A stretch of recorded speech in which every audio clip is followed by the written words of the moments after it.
Just one mission today for both of these teams, and it's quite simple. Bring the bounty home. We'll tell you why that is next as the Major Arena Soccer League presents the Florida Tropics as they host the Tacoma Stars. Good afternoon, fans, and thanks for choosing to spend a little bit of your afternoon with us here at the RP Funding Center in Lakeland, Florida, as we get ready for this Sunday matinee, the Florida Tropics and the Tacoma Stars. Joined as always by my friend and colleague Robbie Aristodemo. Nice to see you again, buddy. Haven't been, a month and a half since we've had a game here at the RP Funding Center.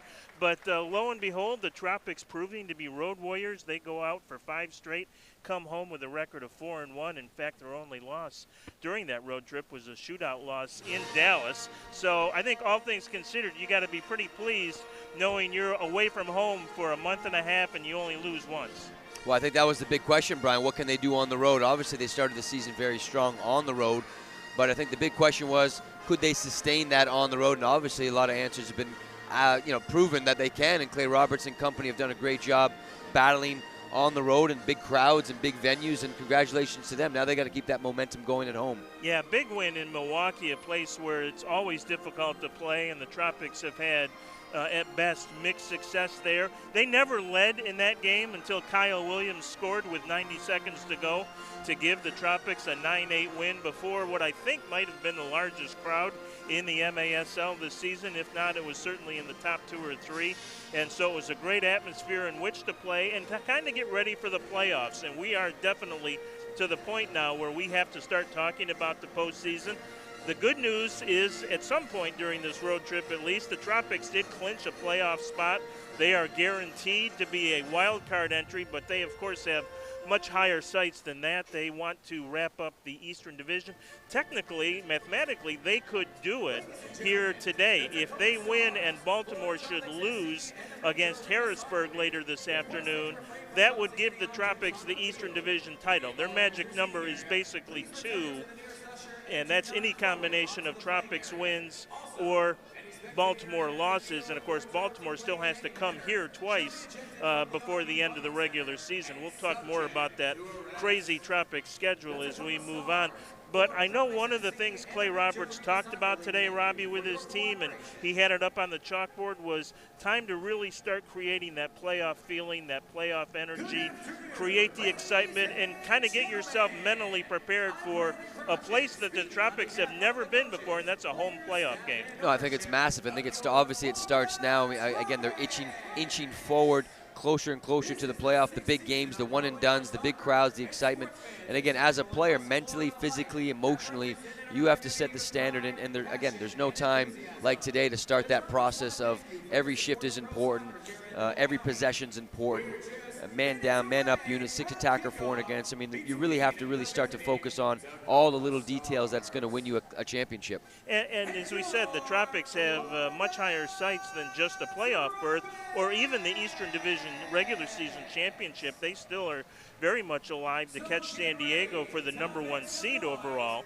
And that may come down to the game in San Diego, March 31st. The Tropics, this weird schedule, they will actually fly out to Ontario, California for a single game this Wednesday and then fly right back to Lakeland, and Baltimore will be here next Sunday. But then they return out west for the last week of March. It's actually the 30th and 31st. They'll play Ontario and then San Diego on the 31st. Now the Sockers, of course, have really been dominant in the MASL. As good as the Tropics have been, the Sockers have been even better. They are 17-0-1. That's 17 wins. They have not lost a game in regulation. They have 1 loss overall, and that came in overtime. So they have 48 points. The Tropics at 14-1-1. That's 14 wins, just 1 loss, and 1 overtime loss, have 43 points. But they do have 2 games in hand on San Diego. They have played 2 less games. So the Tropics are still very much alive for the number 1 overall seed, which would mean they would have home field advantage throughout the entire MASL playoffs, which is significant because, as most fans may know, and for those of you that don't, the playoff structure in the MASL is basically a home and home. it's a 2-game series, and if the two teams are tied, if they split those 2 games, then you go to a 15-minute mini game, and you would love, of course, to have that on your home turf in front of your home fans. So usually the number 1 seed will start on the road and then have the second game back in their home venue, and then the mini game, which would immediately follow that second game if the two teams have split the first 2. So that's why home field advantage is very important. It looks like the Tropics should at worst have home field advantage for the first 2 rounds of the playoffs, assuming they advance, and that would be significant, and they would like it for all 3. So we'll see how that plays out. Tacoma comes into this game this afternoon not having a stars-like season, but they have some stars, no question. Danny Waltman in goal, struggling a little bit this year, but he is a veteran of this game and the kind of goaltender that can come up with a really inspired big game from time to time, and you know that he has that on his mind here this afternoon.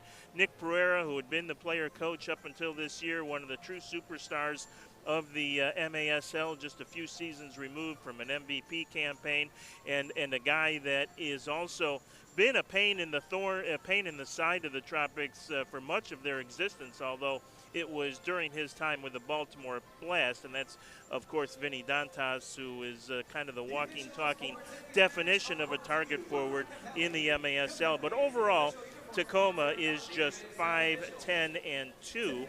5 wins, 10 regulation losses, and 2 overtime losses, and they are not going to be a factor in the playoff picture this year with just 16 points to go unless they are able to mount a furious late season rally and Ontario were to collapse or Chihuahua were to collapse, although the Savage playing as good as any team in the MASL right now. The Tropics come in having scored 137 goals. That is second best in the league, again, only to San Diego. Just 4 more goals for the Sockers, and again, San Diego has played 2 more games. And their goal differential, the Tropics of a +62, is also second best in the MASL and also second to San Diego, who has a goal differential of +68. A pretty healthy roster for the Tropics too, Robbie, which is maybe even a little bit of a surprise this deep into the season.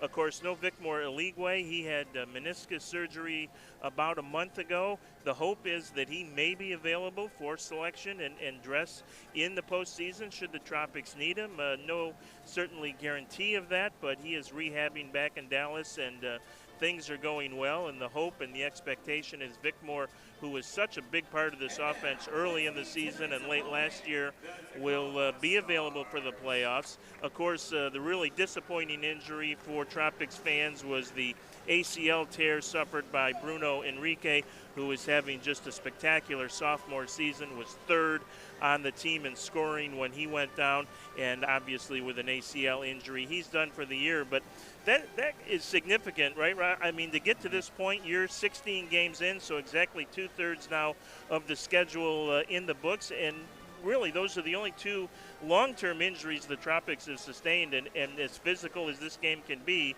that's pretty good. No, it is good. I mean, I think it's a credit to off-season work as well, and I think, you know, Clay Roberts in the long-term vision. Again, indoor soccer, you're not just playing for the 4 or 5 months. You've got to train your body, your mind. You've got to eat right, and I think we see that with some of the star players right now for the Tropics, you know, like a Victor Parejas. He's super healthy, looks fit, and that's a credit to him in the off-season that the Tropics have done, and a lot of it is on their own. And you know, I think it's fantastic. Unfortunately, for Bruno, who's having a fantastic sophomore year, one of the stars for us. I mean, the way he presses, he's wiry, he's a good 1v1 player. So that's a significant blow, but obviously picking up Diegues, I think, kind of helped that situation. And if you hear the Star Wars theme and the sounds of explosions and whatnot in the background, that's because this is the Tropics annual Star Wars game, and so we've got a nice crowd here at the RP Funding Center, and Lucas Enterprises, we thank them for their support of the MASL and their willingness to allow teams to step up and have such a night and not charge the licensing fees that they normally would. The stipulation, of course, is that the jerseys worn by the Tropics in this game today will be auctioned off for charity after the ball game, and they are spectacular. Now, I got to tell you, I'm not a Star Wars guy, have never seen a Star Wars movie, but we'll get some close-ups of them during the game. And I know for fans, and some of them are here with their lightsabers, some of the fans that have seen them ahead of time and are Star Wars fans, they are enthralled by them. They are pretty spectacular. So you can get all the auction information online at the Tropics Facebook page, and that auction then will benefit, by the way, the YMCA of Central Florida.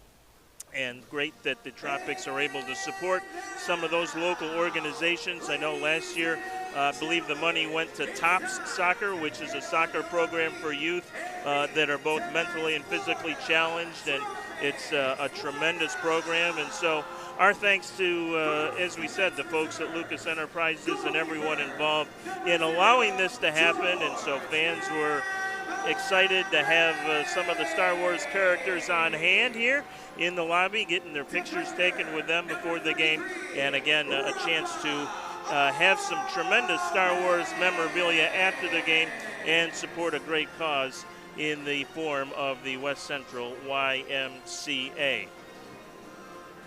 Taking a look at some of the stars coming in, as we mentioned, Nick Pereira, just simply one of the best in the MASL. He's got 16 goals and 19 assists already this year for 35 points. That includes a 9-point game earlier this year when he was the MASL Player of the Week, obviously, for that game with 9 points. But as we mentioned, Vinny Dantas still very effective. He's got 14 goals and 21 points overall. He's missed a few games as well, so those numbers might be a little bit misleading. The Tropics offense has just been in fifth gear pretty much since the start of the regular season, and it continues to crank at a high pace. Victor Pereira, very much an MVP candidate in my book at least, has 22 goals and 18 assists for 40 points. Zach Reggett has had a great season after kind of a down 2021 where he battled through some injuries. Talked about the importance of being healthy. Well, Zach has been both healthy mentally and physically, having a great year, 21 goals and 12 assists. And then Ricardo Carvalho with 18 goals and 12 assists. So the Tropics have 3 players with 30 points or more coming into this game. And in fact, for Pereiras, he is the second leading points getter in the MASL coming into this weekend, behind, of course, the great Ian Bennett in Milwaukee, who single-handedly trying to push the Wave to a playoff spot. They're in a real battle royal with St. Louis and Dallas for the last 2 playoff spots. Ian Bennett with 47 points this season, Victor Pereiras with 40, and he's actually third, just a point behind the great Frank Tayu out in Ontario, who the Tropics will see on Sunday. Pereiras, by the way, is 6th overall in assists, and Nick Pereira for Tacoma is 5th overall with 19. So those are some of the names and numbers that we are taking a look at here tonight as the Tropics and Stars get together on a Star Wars afternoon here at the RP Funding Center. Robbie, we talked about the goaltending situation a little off the air, but we certainly need to talk about it on the air, and that is, of course, no Hugo Silva. He is out because of work visa issues, and given the history of that, it's pretty safe to assume that he will not be back at least this season. So the Tropics have turned to Brett Petracek, who will get the start in goal this afternoon, but they also have brought in Rainer House, who should be familiar to a lot of MASL fans. He played 2 seasons in Orlando. He played in Cedar Rapids before that. He got the start last Sunday in St. Louis and was the game's number 2 star in his first official MASL game in about 2.5 years. So the Tropics feel like the competition between the two will be good. Talked to Clay Roberts before the game, and he said basically the plan is we're going to alternate the 2 guys.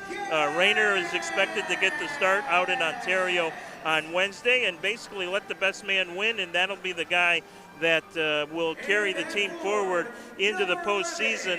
I know in football, sometimes you say if you got 2 quarterbacks, you don't have any quarterback.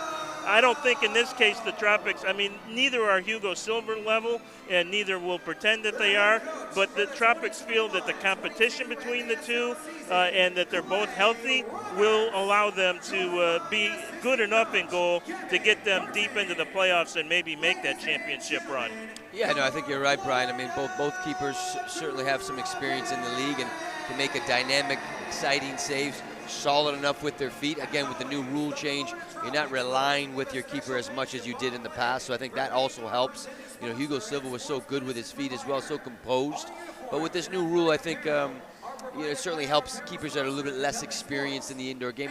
And Brett Petracek, he's proven to make some really dynamic saves, but they're certainly going to need those two to make a run for the championship, no question. Yeah, you look back at the previous history in this league and who the winners and the champions are. They all had top quality backstops, and so it'll be important for one of those two to really step forward, and they'll both get the chance to do that here over the final third of the regular season. Now we will step aside for our national anthem.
By the lads and lasses of St. Joe's Elementary here in Lakeland, and thanks to them for a great rendition of our by the St. Joseph Catholic School Concert Choir national anthem. And I think, are they going to follow up with another? I think that is the plan.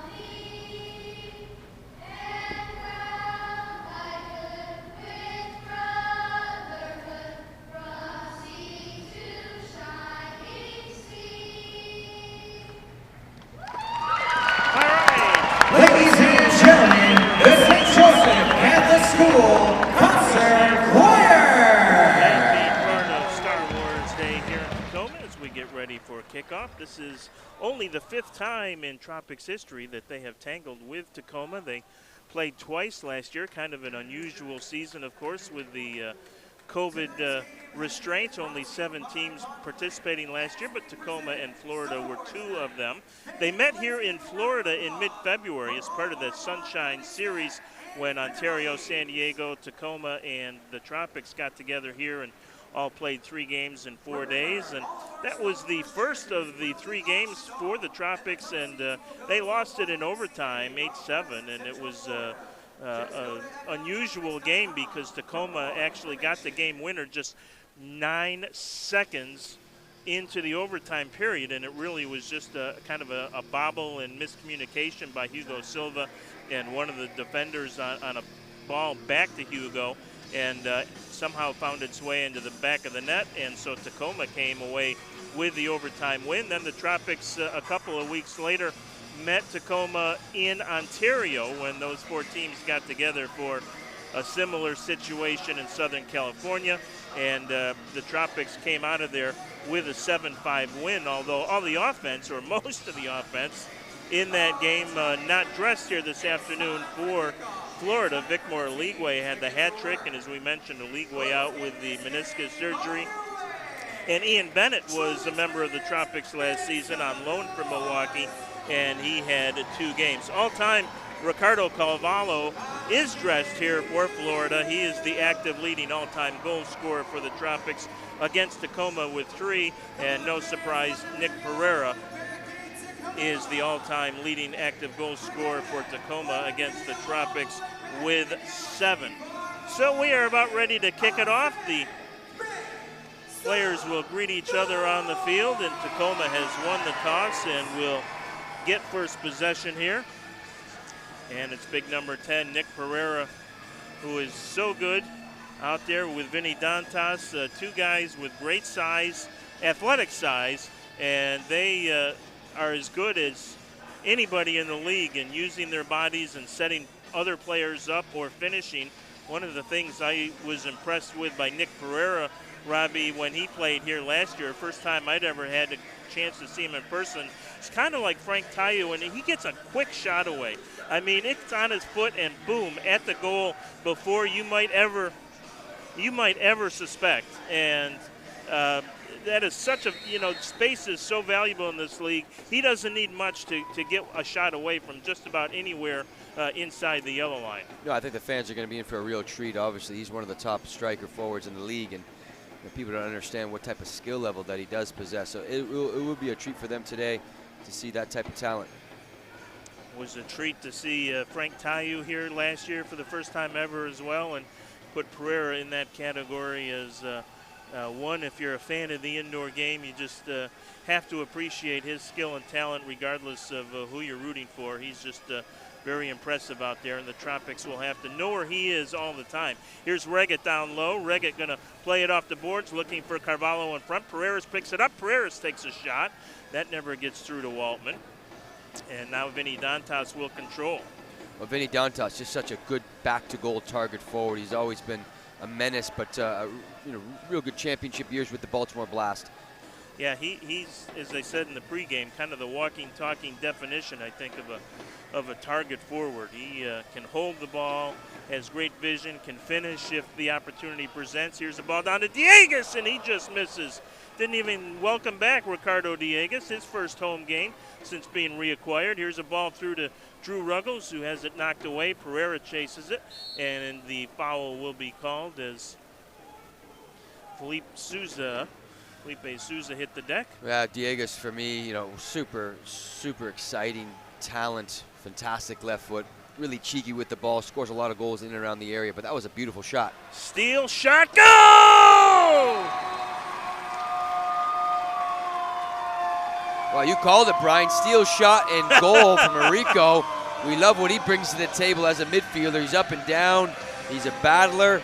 Really composed finish with his right foot, bottom left corner. Fantastic start for the Tropics. Yeah, that really was a nice finish. Didn't try and do too much with it, just simply slotted it inside the right post, and Waltman beaten cleanly, and really just a bad giveaway by the Stars. That's not something they can afford to do against any team, but much less one of the top offensive teams in the league in the Tropics. So Anthony Arico gets the Tropics on the board here, less than 90 seconds. Well, you love those plays out of nothing. Just a turnover, good composed finish. Arico's in the right place at the right time to collect it, and credit to him with a nice finish. 5th goal of the year for Arico. He's got 10 points overall now, another of the Tropics to join the double-digit club in points here in the 2021-22 season. Here's Pereira with it now. Pereira going to take a look, and had a little miscommunication in there with Alex Megson, who went one way and the pass went the other. Now Philip Lund, who has not played in a lot of games for Tacoma this year, but is in the lineup, loses it. And here comes a 2-on-1 the other way. Taylor Walter Bond in front, and the pass to Walter Bond just off the mark. I'm not sure why he stopped the run. That was an absolute perfect pass from Breno. Yeah, just needed Walter to run Bond right through that. Yeah.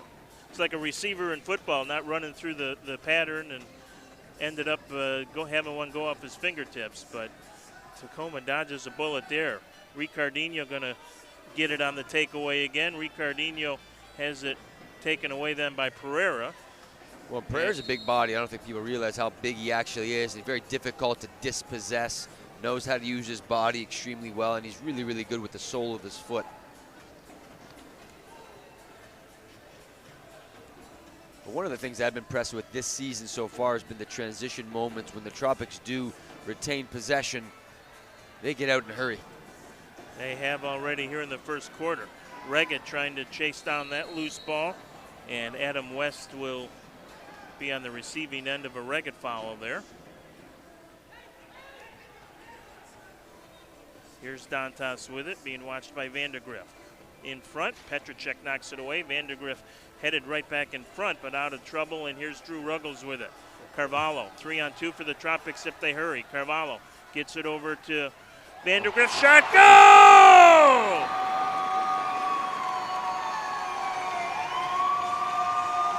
We just talked about the transition from defense to offense, and it was a jailbreak. All four players rushing to the other end. Beautiful counterattack transition moment.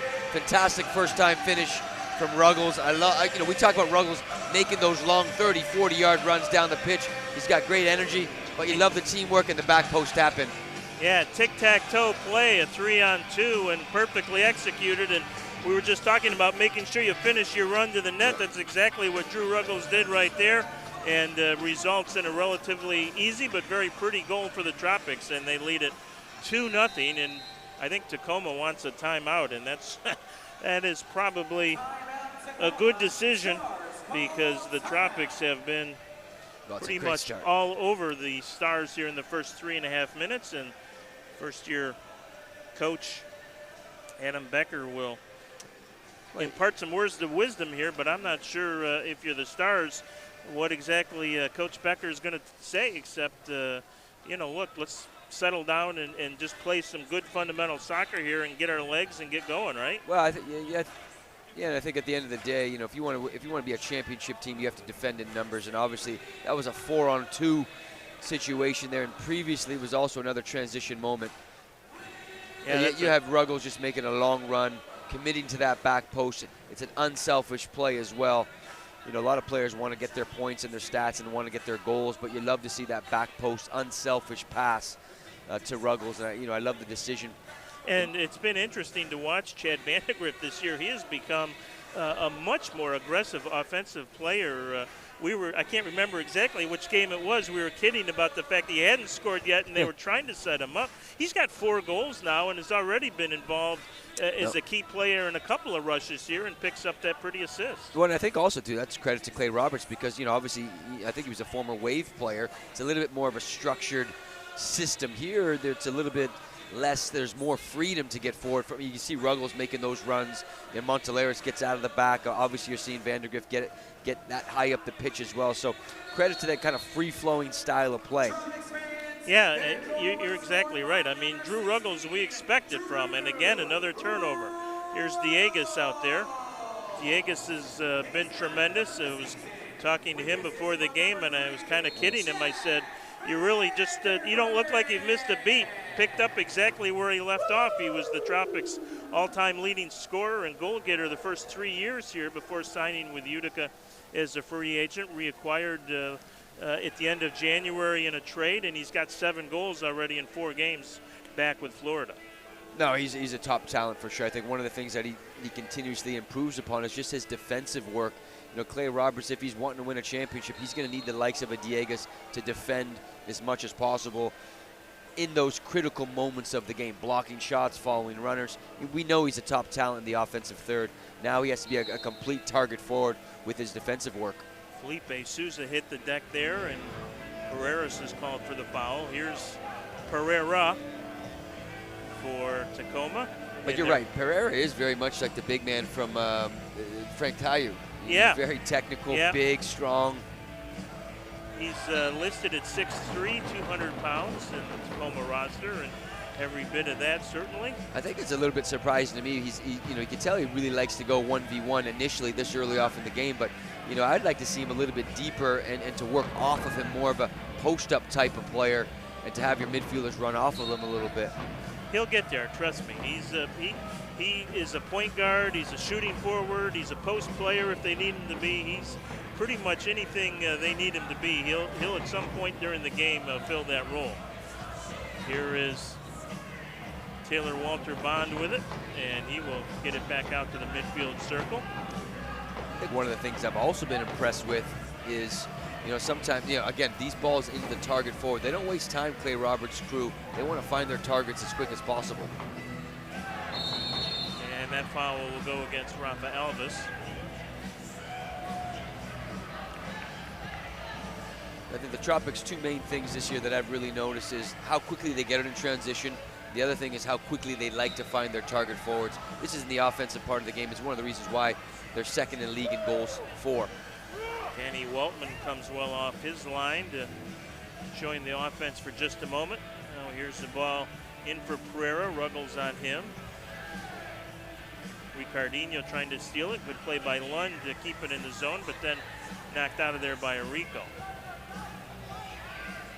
Tropics are 10-0 this season when scoring the first goal, so that is a good sign. Here's Reggett. Tropics need a line change, so Reggett kind of waiting there, and the whistle and foul called against Corey Keats. Now you said it, a line change is critical. I think for championship teams, they know when to sub, they know how quickly their shifts are supposed to be to keep that tempo and energy up.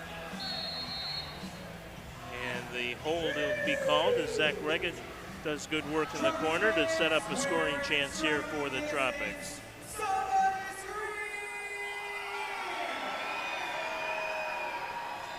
I can see this going to Breno with maybe Zach Reggett running through for a dummy play.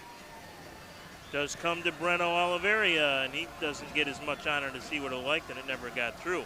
Taylor Walter Bond in front. That almost snuck through to Carvalho at the far post. Nice steal there. Shot saved by Waltman as Oliveria let it go from the yellow line and did strike that one as he wanted to. Yeah, we know Breno's got a cannon of a shot for a youngster. He does a great toe poke. And he likes to take it, which I'm all for as well. This is a game about goals, and sometimes you just need to shoot. And Breno is not afraid to do that at all. Not that he's a selfish player, not insinuating that at all. He is a great teammate, but loves to tee it up. Here's Dantas in the corner. Vandergriff on Vinny now. Ruggles going to slide in to help. Dantas turns and help that time from Carvalho to double team Dantas, and the shot never got through. Here's Souza. Souza off the boards. Nobody even close to there for the Stars, so Waltman will have to come out the line. Carvalho with some pressure over to Pereira. He'll push forward now. Pereira. Nice through ball shot and a goal. Boy, what a pass that was. And I think it's Souza who got the goal. Boy, talk about pretty. Well, and I think, yeah, it was a beautiful pass, slip pass. Like you mentioned, he's kind of the quarterback of the Tacoma Stars, obviously a star of the league. It was a good slip pass, easy first-time finish. I think the Tropics just got a little bit out of shape there for a second. I think, you know, I think Carvalho was pressing right here. He was pressing where he probably didn't need to because he was just too far from the keeper. And really just an easy pass at this point as there's a numbers-up game. Miscommunication. Really from Breno stepping where he probably didn't need to. So just a miscommunication at the back.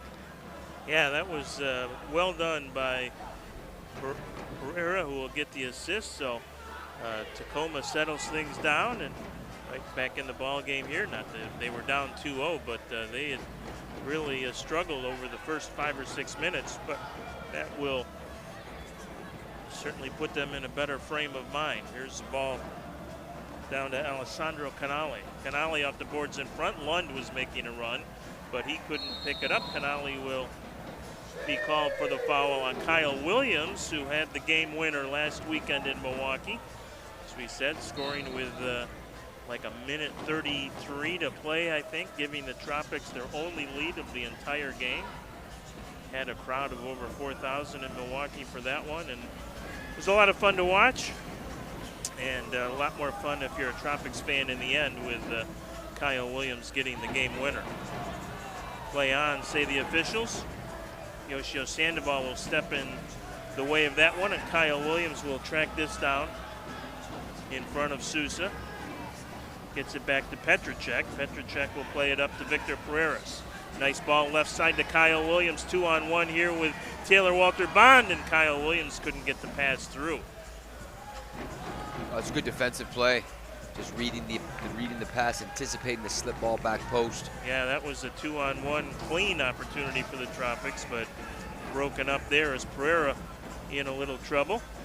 Pereira likes to sit back really deep and dictate the tempo, like we mentioned, as a quarterback. You know, whether he's playing at the back or whether he's a target forward. Right now, he's kind of. Yeah, and they had to play that Waltman because he had already touched the ball, and the Tropics had not retouched it, so it'll be a top of the arc restart here for Florida. Here's Carvalho, lays it off in the corner, and that one is not struck the way that Lucas Montoleris was hoping, so the Tropics unable to take advantage. No, I like the play, though, because there's a little bit of movement. What you need in those top of the boxes, you need a lot of movement, but you need simplicity as well. And I think that was perfect for you. You had two players run over the ball. Montoleris just tucks over to his right. It's just obviously, you know, execution needs to be a little bit better. Breaking the action here in Lakeland. Florida 2, Tacoma 1. Back with more on MASL TV in just a moment. We are the Bond Clinic. We are your medical services. Comprehensive, personalized, state-of-the-art healthcare designed to serve you and your family. We are community. For over 70 years, the physicians and our team of specialists deliver expert treatments and outstanding care. With over 90 providers, from pediatrics to diabetic care, lab services to sports medicine, we put your health first. Healthcare excellence in our community. The Bond Clinic.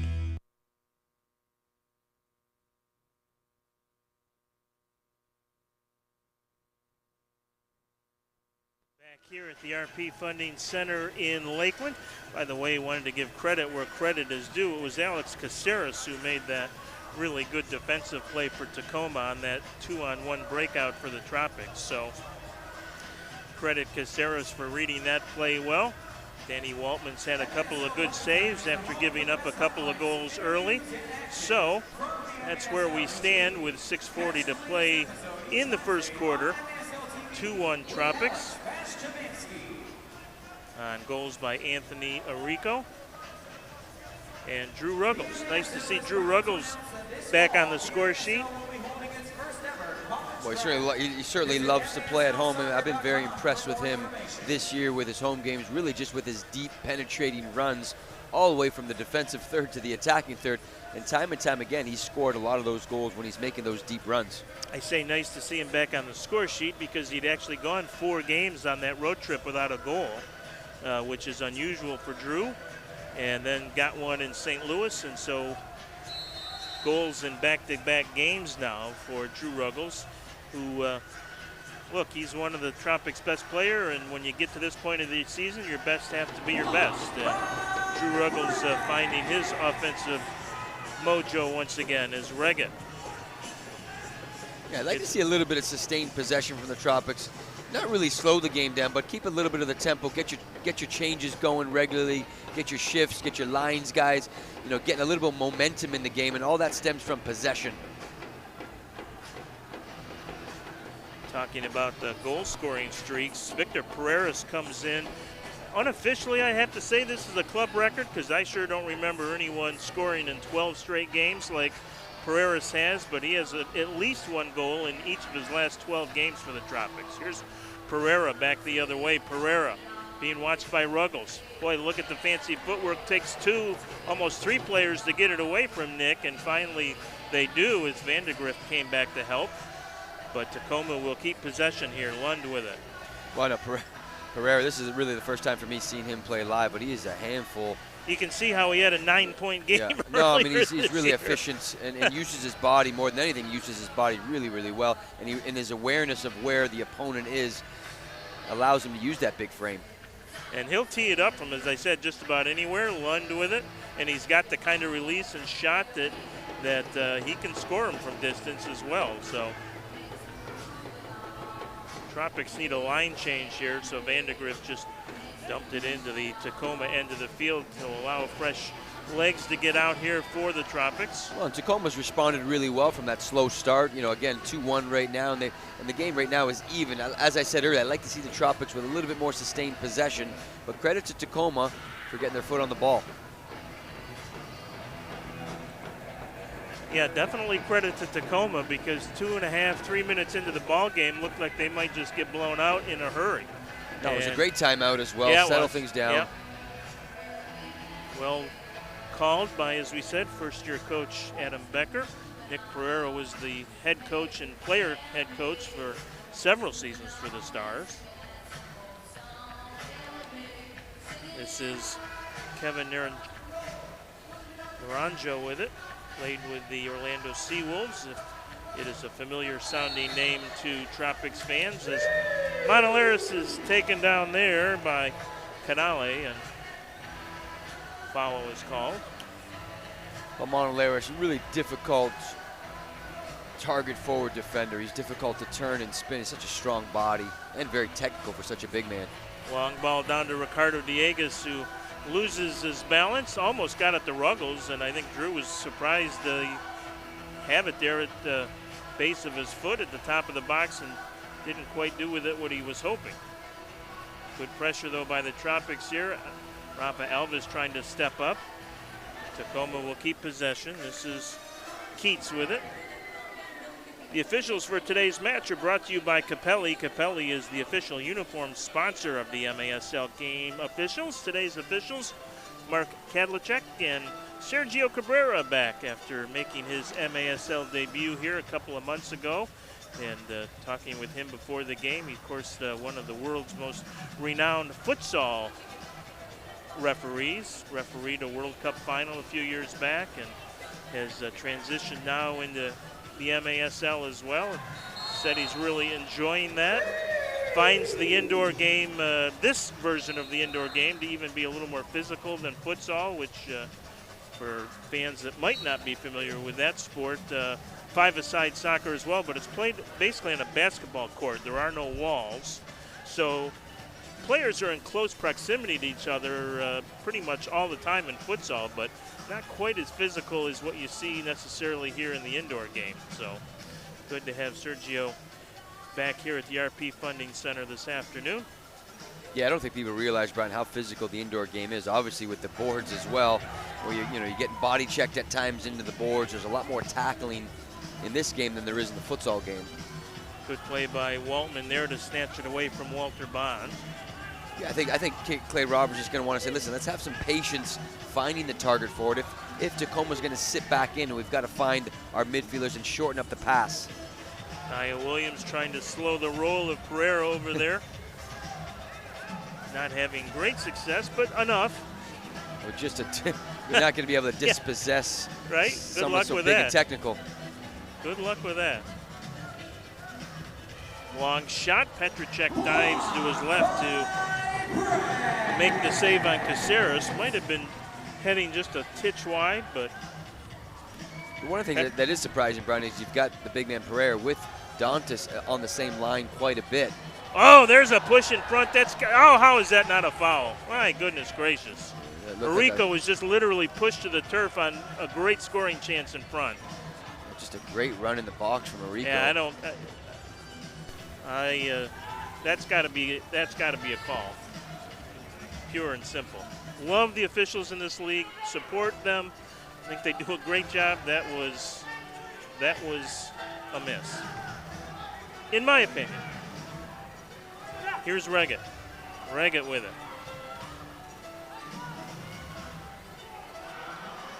That game's getting a little bit chippy, which is real physical right now on the target forwards. A lot of pushing and bumping in the box. You know, if that play was out at midfield, it's just you might let it go, but that was a clear denying of a great scoring chance on absolute obvious physical contact in the box. It was deliberate. No attempt to play the ball. I mean, just about every definition I think you can come up with about whether or not that's a call makes that a call, but they say play on. Carvalho, good job to keep it away there from Souza. Ruggles with it, back the other way. Ruggles still with it. Ruggles moves in and has the shot blocked in there by Corey Keats. Ruggles tried to get it to Reggett and unfortunately couldn't do it. Yeah, nice block from Keats. Actually, I think it was Logan Jones. Number 4, Logan Jones, with a kind of a slide block, which you love to see. And I think one of the big reasons the Tropics are in first is that they've got many players that are willing to put their body on the line, just like Jones did there.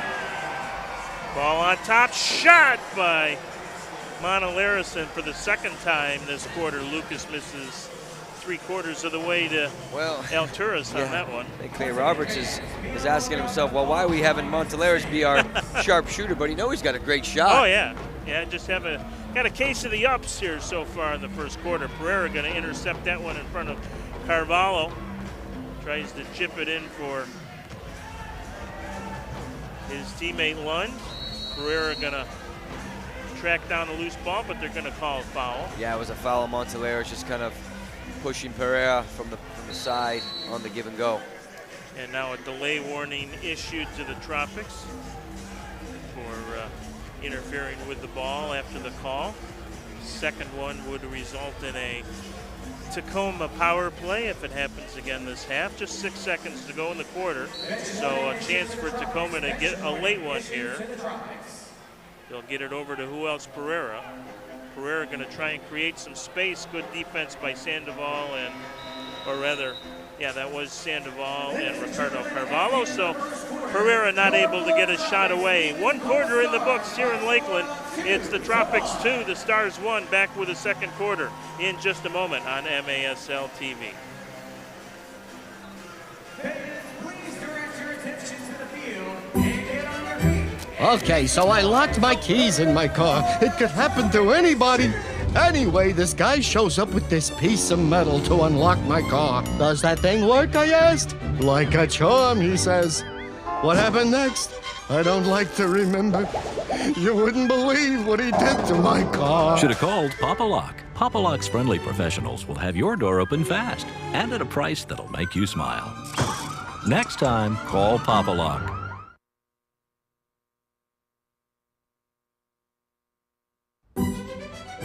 Okay, so I locked my keys in my car. It could happen to anybody. Anyway, this guy shows up with this piece of metal to unlock my car. Does that thing work, I asked? Like a charm, he says. What happened next? I don't like to remember. You wouldn't believe what he did to my car. Should have called Papa Lock. Papa Lock's friendly professionals will have your door open fast and at a price that'll make you smile. Next time, call Papa Lock.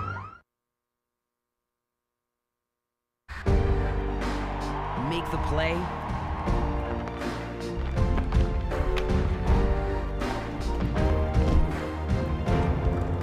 And score the winning goal.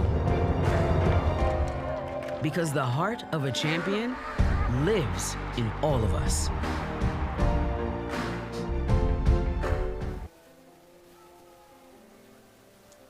Anthony Arrico started the scoring at 1:29. Drew Ruggles followed less than 2 minutes later at 3:21 of the quarter to make it 2-0. Tacoma called timeout and played the Tropics much better from that point on. Felipe Souza getting the only Stars goal of the quarter. That came at 6:38 on the very pretty pass from Pereira. And so that's where we stand. Tropics lead at 2-1, out shooting Tacoma in that first quarter, just 5-3. Tropics with some good transition moments that did not result in any shots. The official match ball of the MASL is designed and produced by Flight. Expertly designed for the indoor game, Flight is the premier partner of choice. Flight, challenge everything. Star Wars Day here in Lakeland. They have a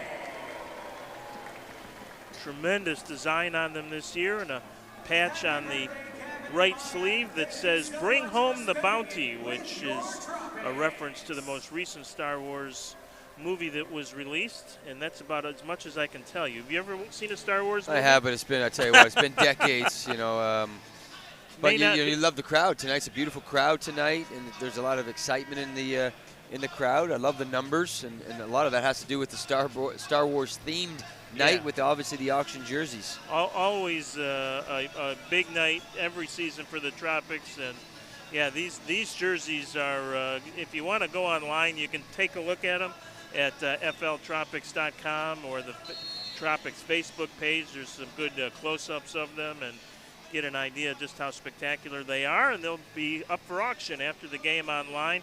Go to the Tropics Facebook page for information, as Dantas going to track this down in the corner. Alvis there to take a look. Nice ball into the box, laid off. There's a shot, and Petracek with a very good save off Caceres right there. One of Petracek's best of the game easily, and it'll roll right back to Brett now. Brett going to be challenged by Dantas. Nice long ball ahead to Zach Reggett.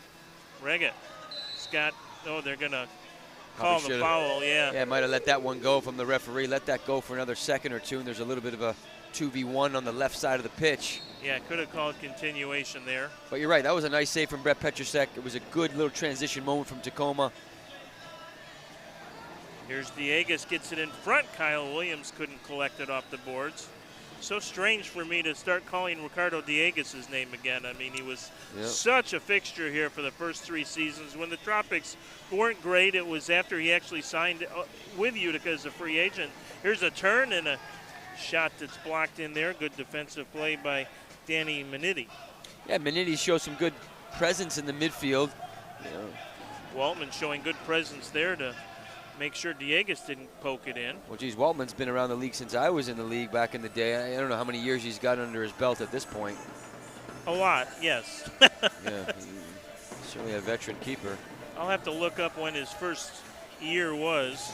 No, he was with Missouri back in 2014. They're now the Kansas City Comets. His first year with Tacoma was 2015-16, which was really his best year in the league. He had a goals against average that season of .541 and a save percentage of almost .710.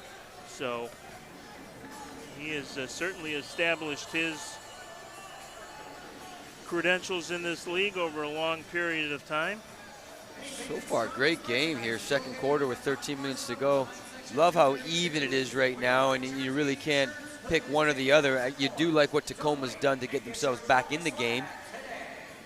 And right now the Tropics, I think right now their first look is always to the target forward. I'd like to see a little bit more rotation with the midfielders, the second forwards, and one of the defenders. Shorten their passes a little bit, shorten the passes into the target so you can maybe get some quicker runs off the target. Here's Taylor Walter Bond with a shot, goes wide, following up, shot, and Waltman with a good leg save there. It's Anthony Enrico let it fly. Yeah, Enrico's had a great start to this game. He's been busy. He's got himself in the box a few times. Nice shot there, obviously with the first goal. Kyle Williams got bit by the turf monster there just a moment. Yeah, that's something that... So, yeah, Danny Waltman's indoor career actually goes all the way back to the 2004 season when he played with the Chicago Storm. Yeah. Played 2 years there, then 3 years with the Detroit Ignition. Well, that's what I knew. It was you know, way back when, because I can remember playing against him with the Ignition, of course, with the Storm. You know, and it's just such a great career for him. Longevity. 327 career indoor games coming into this season, and he's played now, this is his 18th game of the season. That's fantastic. Yeah. So that is over 340 games now in goal in this sport. That's a bit masochistic, I think, actually. Exactly. Yeah, he might not be able to walk in a couple of years, but he's having a fun ride as we go. But I know he's got some hobbies. Plays the guitar. I want to say he likes to sing. I think he likes to sing. He's a good, I think, bluegrass picker. I think bluegrass is his specialty, and has played in Tacoma since the 2015-2016 season. As that one is sent 3/4 of the way to Fort Pierce. It'll be a goal kick here for the aforementioned Danny Waltman. Clay Roberts is going to want to see a little bit more tempo in this game for the Tropics. Moving the ball a little bit quicker. Let's get some energy in the building. You got a beautiful crowd to play in front of. Yeah, and as we mentioned, that's something he wants this team to really begin to play for the playoffs and create the kind of atmosphere that the playoffs can bring as the blue card is out. That's just a and nice Breno 1v1 play. Oliveria will head to the box for a hold. Yeah, 1v1 against the big man, difficult to stab. No need to. He's too technical and big. If you stab, he can use his body, and he's technical enough to go by you quick enough. Certainly his feet are quick enough. And now they're, I think this could be a real problem because you've got some Dantas and Pereira, two really good technical players on the man-up unit. Tacoma this season, 35% on the power play. The Tropics, 62% on the penalty kill. So both fairly respectable numbers. Pereira leaves it off, shot, and that didn't take long. Vinny Dantas hammers it home. Well, we just said it. It's very difficult with those two powerhouses running your man-up unit. It's not going to be easy for any man down. So it takes all of about 5 seconds for Tacoma to tie the score here. And the Tropics, I don't know if they got kind of lulled to sleep by that fast start and maybe got a little overconfident, but they have just been Tacoma's equal here for the last 15 minutes or so, and give Tacoma a lot of credit for that. Yeah, a lot of credit, yeah, for sure. And I think just the style of play. Obviously, you can't. This is exactly my point. I think Tropics are playing a little bit too direct, too much. Dieguez Pereira shot in, and Waltman got a piece of that one. Is the Dieguez Pereira's connection that goes back so many years. Talk about a long time together. They were teammates in college. There's a steal almost by Carvalho, but Waltman able to dodge that moment. You look at the big injury to Bruno Henrique, such a good pressing target forward. And I tell you what, though, that's worth its weight in gold when you've got a target forward that can press and score those easy goals. And I think the Tropics miss him up front. Yeah, I think the havoc that he would create, and as you point out, that kind of pressure just leads to mistakes in this game. And Bruno plays with his motor in fifth gear all the time, and is also very aware. It's not like he's out there wasting a lot of energy. A word that you like to use, Robbie, is efficient. And as hard as he goes, he's also pretty efficient out there. And no question that they miss his presence, creating some of that havoc in the offensive third. Ball through to Pereira. Waltman going to stay back in. Ruggles was a little late getting there, as he was. Yeah, right now Tacoma's dictating the tempo of this game, probably for the last 10 minutes or so. And I think the Tropics are more reacting right now to what Tacoma's doing, whether that's defensively. Nice intercept by Kyle Williams, creates a 3-on-2 if he hurries here. Gets it ahead to Taylor Walter Bond. He's going to play it off the board, spin, fires, and doesn't get much on the shot. Never even got through, as a matter of fact. So looked like an opportunity of big promise there for the Tropics again that didn't result in as good a chance as it appeared it might. Sandoval with it. Gets to Reggett. Plays it back on top. Monolaris over to Arico. Kyle Williams with it. Gets it down to Reggett. Reggett thought about turn. Little back heel for, I think he was actually looking for Sandoval, and Arico came in and is the one that ended up putting it over the glass. So it'll be a goal. It was a nice roll from Zach Reggett. And again, that's to my point. Just in that little 30-second sequence, everyone touched the ball. There was a rotation. There was a line change. They got an entry ball into the target that was shorter, easier for Zach Reggett to hold it. Nice little roll. Just mistimed run from Arico. Who's going to be whistled for the foul here? I got a real good game here today, Brian. I mean, yeah, it's great start from the Tropics, but Tacoma's come in and really evened this game quite nicely. Yeah, I mean, you had visions of a real rout here in the first 3.5 minutes, and Tacoma said not today, much to their credit. And last I checked, San Diego's having a tussle up in San Diego. Reggett trying to get free, does shot. Waltman again with a big save. Beautiful and that's save. Part of the reason Tacoma has been able to steady the ship here and get right back in it, is Waltman has made 2 or 3 big saves. We've said, as veteran as he is in this game, and as much as he has struggled at times this year with a goals against average of like 760, he has it in him to come up with some big games and big saves, and maybe this is one of them. Mentioning San Diego and Utica this afternoon. Last I saw, San Diego held just a 3-2 lead there. So see if the blue can find a way to get on the board. Wow. Here's a shot. Goal!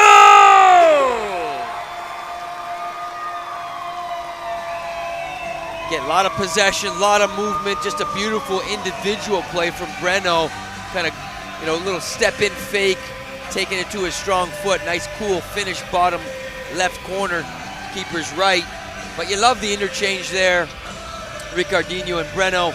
And we'll get a chance to see the replay. But again, they have so many technical players, the Tropics.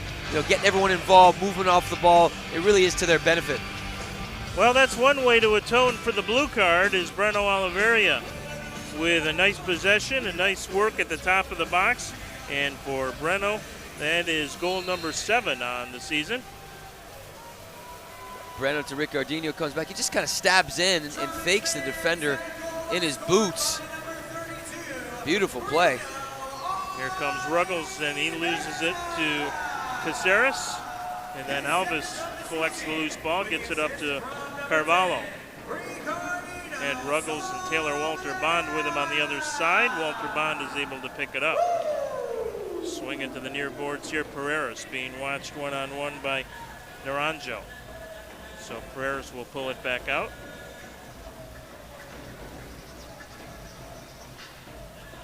Carvalho tried to play it off the boards to himself, and Pereira going to be called for the obstruction.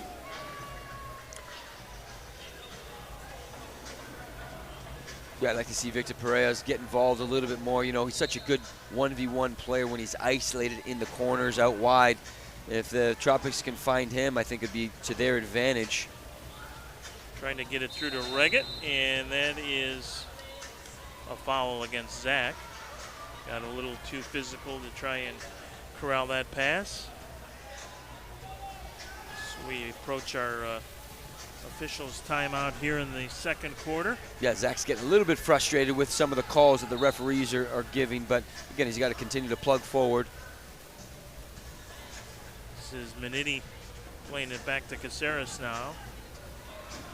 Alves will pick it up, tries to get it forward to Reggett, who is pushed from behind by Caceres, who says, who, me? Yeah, no, it's never me, that's for sure. I think it was a football tackle there. Alves will play it down for Reggett now, this time being watched by Corey Keats. Nice little back heel. Alves didn't quite get as much on it. Rebound Alves, and again, Waltman able to turn Rafa aside. Pereiras almost with his steal. Now ahead is Felipe Souza. He loses it. Reggett picks it up. Reggett will circle to the midfield. Here's Carvalho. He's got Pereiras down low. Victor with it. Leaves it back to Carvalho. Got in a little too deep. Pereiras trying to keep it alive. And finally, Tacoma again. Another thrust here for the Tropics deep into the Tacoma end that looked like it had a lot of promise and didn't end up resulting in much. Here's Carvalho to Pereiras, and he just couldn't get the redirect on it. Well, that was a good again, line. Just a half step out of sync. Yeah, with that group of 5 really put the pressure on Tacoma. And again, they're continuously stealing balls and transitioning forward. Pereiras with a nice move. Victor with a left foot over to Diego's shot. Goal! A lot of work from Victor Pereiras in that shift. About probably 90 seconds of running, defending, attacking, and a good 1v1 move. Unselfish slip to the back post to Dieguez with an easy tap-in. Boy, you just forget how magical that combination has been for the Tropics through the year. We'll talk about it in just a moment. We've got our official timeout here in the second quarter, so we'll step aside. It's the Tropics. They've got their 2-goal lead back. It's Florida 4, Tacoma 2, back in a moment on MASL TV.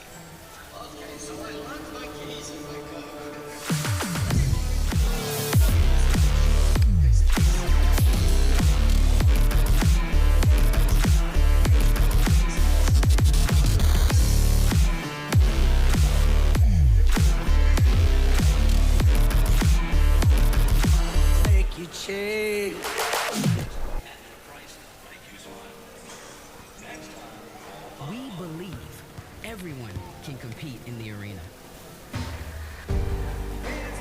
Make the play.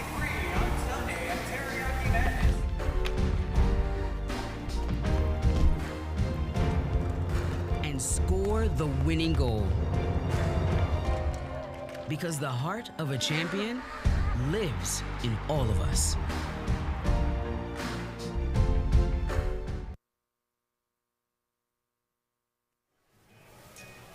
Back here in Lakeland, and as we were mentioning right before the break, you forget just what a magical combination Ricardo Dieguez and Victor Pereras were and are once again now for Florida. And here's the replay, the pretty pass.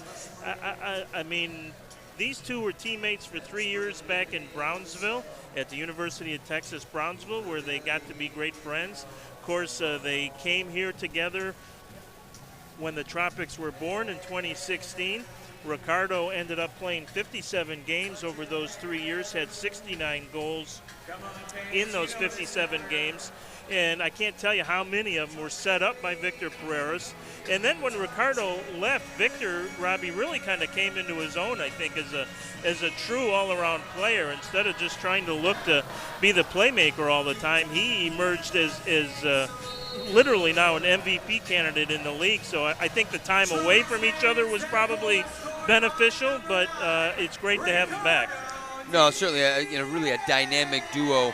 You got a target forward, you have a midfielder, both really dynamic, good 1v1 players, and obviously both excellent finishers. So now 8 goals in his return to the Tropics, and this his 5th game back. And again, Brian, I think, when we're talking about those two players, obviously really, really talented, what's going to win them the championship is how much they're willing to defend. And, again, Victor's, for me, he's gotten a lot better in the defensive part of the field, fitter, stronger, and more disciplined. Yeah, and that's a great point. And as much as we talk about the offense, as Dantas lets it fly, had Souza cutting in front and couldn't quite find him. Long ball as the Tropics want to get some fresh legs out there. But, yeah, it's always still defense first with Clay Roberts. We do get caught up in some of the offensive numbers and fireworks, but you're absolutely right. San Diego is testimony to that, how good their defense is and why they haven't lost this year. But the Tropics still, by the way, just second in goals against this year. So, I mean, San Diego was allowed the fewest. There's a shot. Petracek might have got a piece of that one as... beautiful save from Petracek there, kick save. Alex Mixon broke free, and we've got an injured Tropics player down. I think it's Taylor Walter Bond, who took an elbow maybe to the face. It's a bit of a clumsy challenge. Without seeing the replay, difficult to see, but yeah, Bond's looking at number 7, Alex Caceres, kind of mixed it up. And the officials saying that might have warranted a blue card or contact above the shoulders, but Walter Bond will head to the bench for a little attention from Nick Olge, the Tropics trainer, who I was kidding before the game. I said, Nick, you really haven't been as busy as I would have expected here by the middle of March, 2/3 of the way into the regular season. Just the 2 big injuries, but Eligwe could be back in April. And other than that, just kind of the normal bumps and bruises and wear and tear of 16 games. But Tropics have been very healthy so far, and that's knock on wood for sure. When you say that, as Adam West leaves it back for Pereira. Now Caceres to London, right back to Caceres. Tropics with their 2-goal lead back just that quickly that they lost it. Pereira will pick it up. Handball, no handball called against Sandoval. Oliveria trying to turn on the Jets here. It'll be played back to Waltman by Caceres, who takes the return pass, now double teamed in the left corner. Now a whole big scrum in there. Ricardinho in there as well. And they're going to finally call a drop ball, I think. I think the referee waited a little too long there. You might want to blow that a little earlier. That was a scrum in there, and yeah, they're going to do the drop ball here between Reggett and Pereira, I think. Or are they just going to give it to...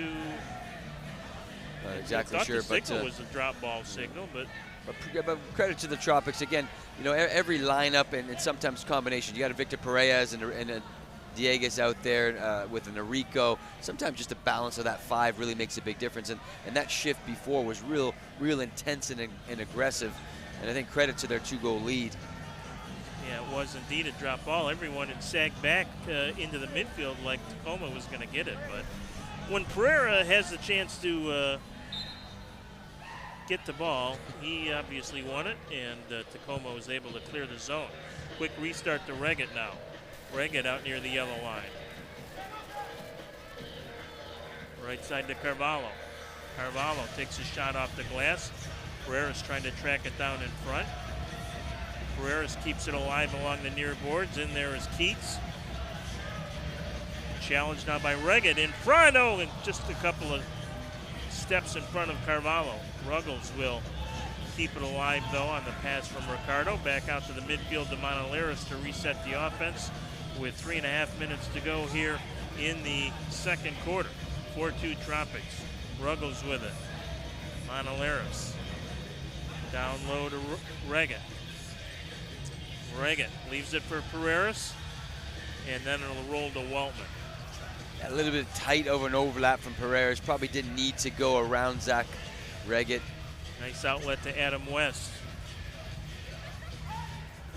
West will turn as he was picked up there by Monaleris.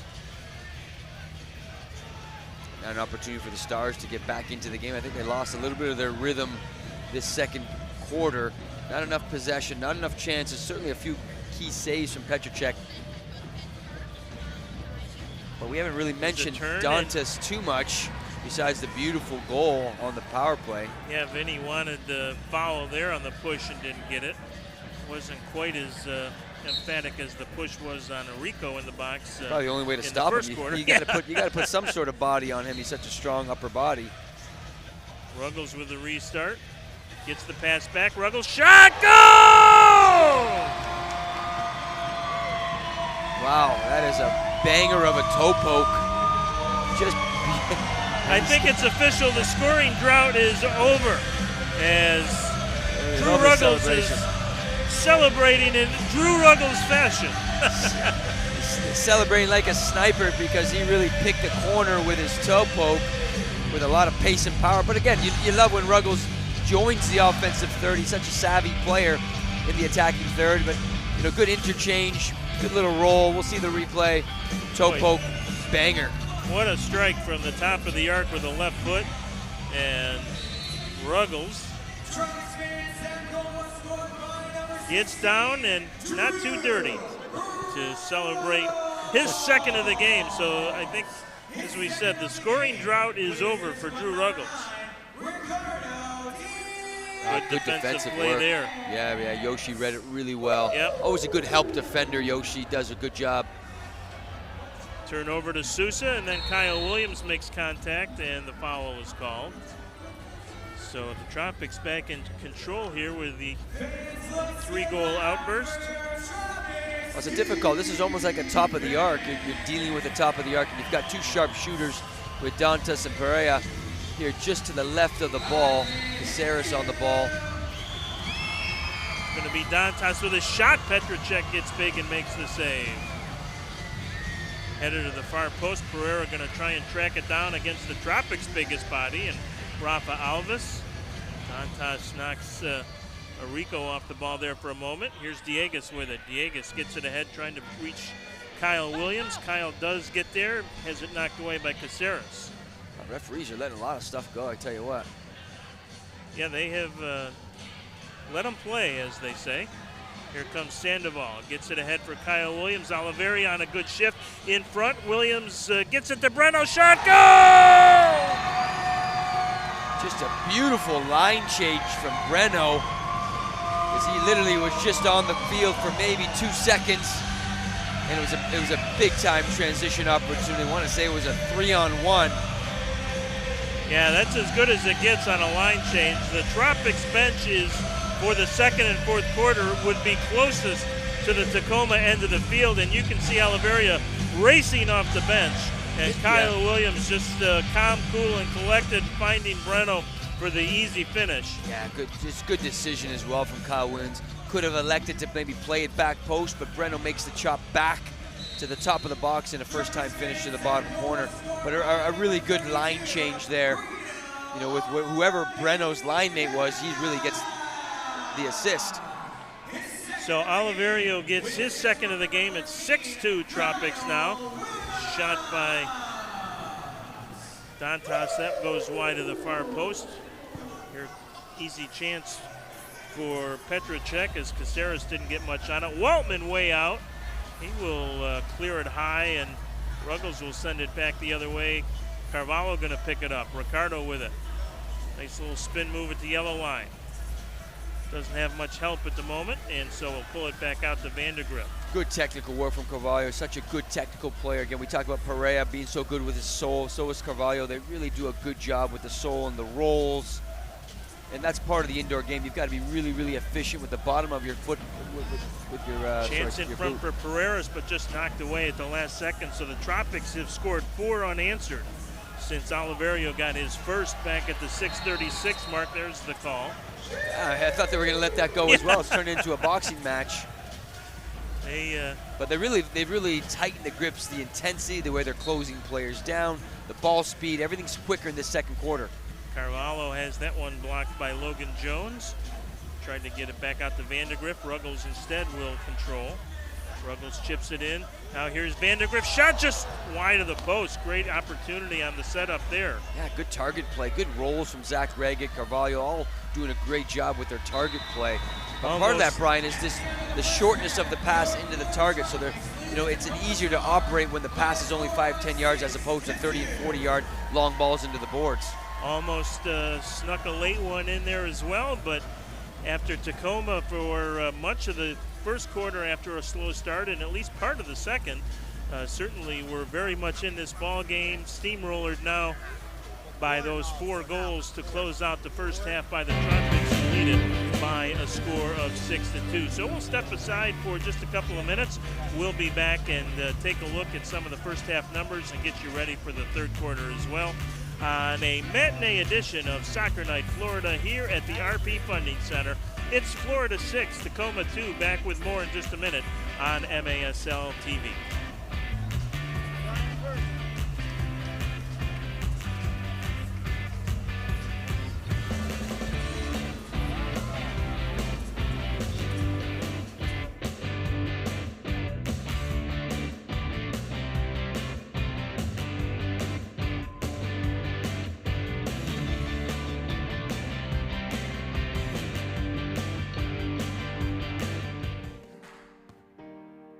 We believe everyone can compete in the arena. Make the play,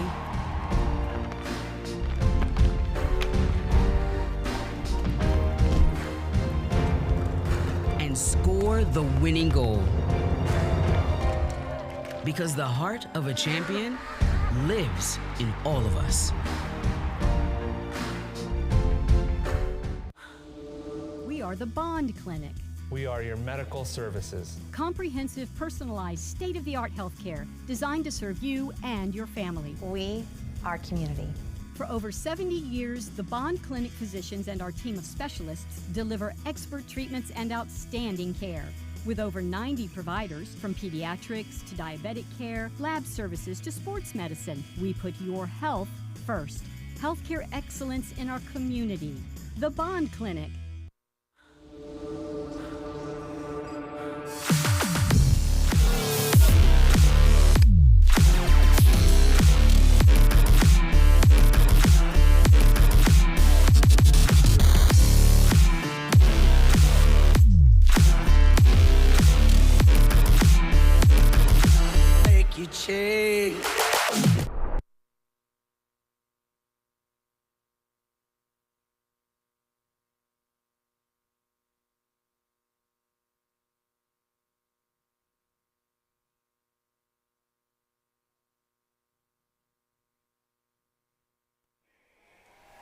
Back here at the RP Funding Center in Lakeland, halftime as the Tropics score 4 unanswered there, starting with Breno Oliveria's first of 2 in the second quarter to take a 6-2 lead. We'll take a look at some of the stats in just a moment. That's the good news. The bad news, I guess, is that the San Diego Sockers did hang on in Utica and leave the Adirondack Bank Center with a 6-5 win. The Utica rally just falling short. They trailed actually in the fourth quarter by 3, and then got a couple, including One by Tim Goldman on an assist by an old friend, Joey Tavernisi. And that was the last goal of the game, unfortunately, for Utica. It brought them to within 6-5 with 2.5 minutes to play. But the Utica City side could not find the equalizer, so San Diego comes east.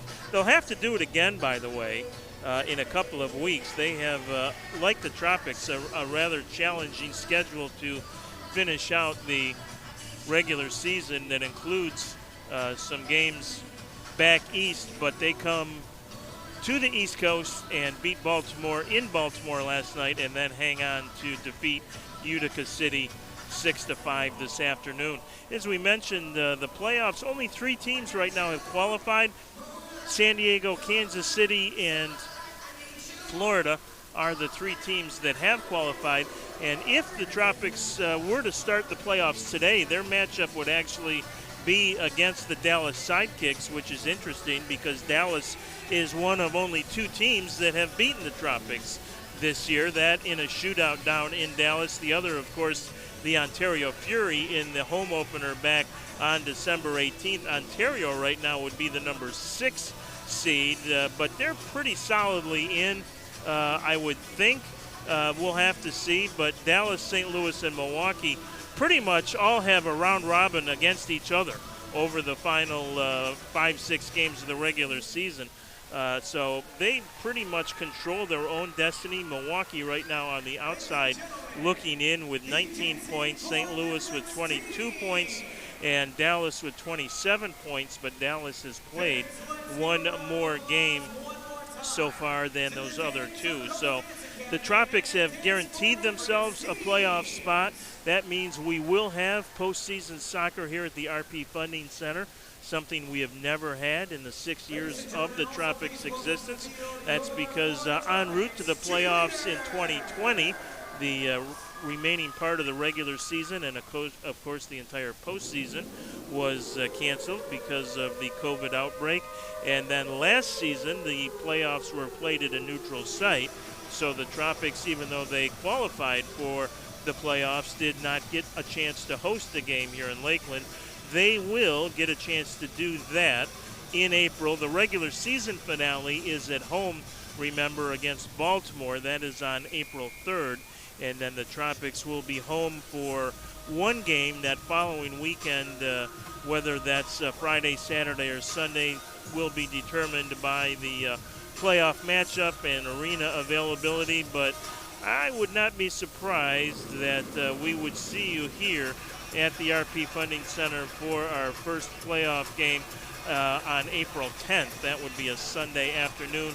Those are popular days for Tropics games, and the Tropics, having home field, would probably elect to play Game 2 at home, Game 1 on the road, depending on who that is again and the arena availability. But we know we'll have home playoff soccer for the first time ever, and that will be a thrill for the fans here in Lakeland to come out and get a chance to support their team for the first time ever in person in the postseason, and hopefully it'll be a postseason to remember.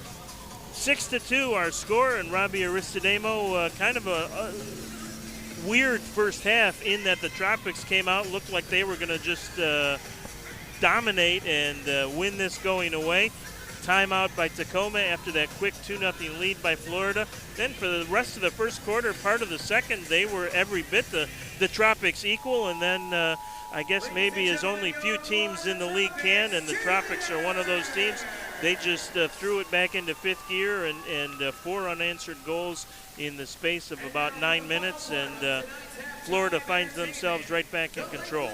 No, you're exactly right. I thought it was a good first quarter from Tacoma coming into the building. But you look at the replays, just a nice steal from Marico. Cool finish in the bottom corner. You like his energy so far in the first half. Yeah, he's been big and was just composed and collected on that finish. And that's how the Tropics got off to a great start. Not only the quick one by Arico, but the second one then by Drew Ruggles, which was just about 90 seconds after that first one by Arico, and it really just looked like it was going to be the Tropics night right from the start.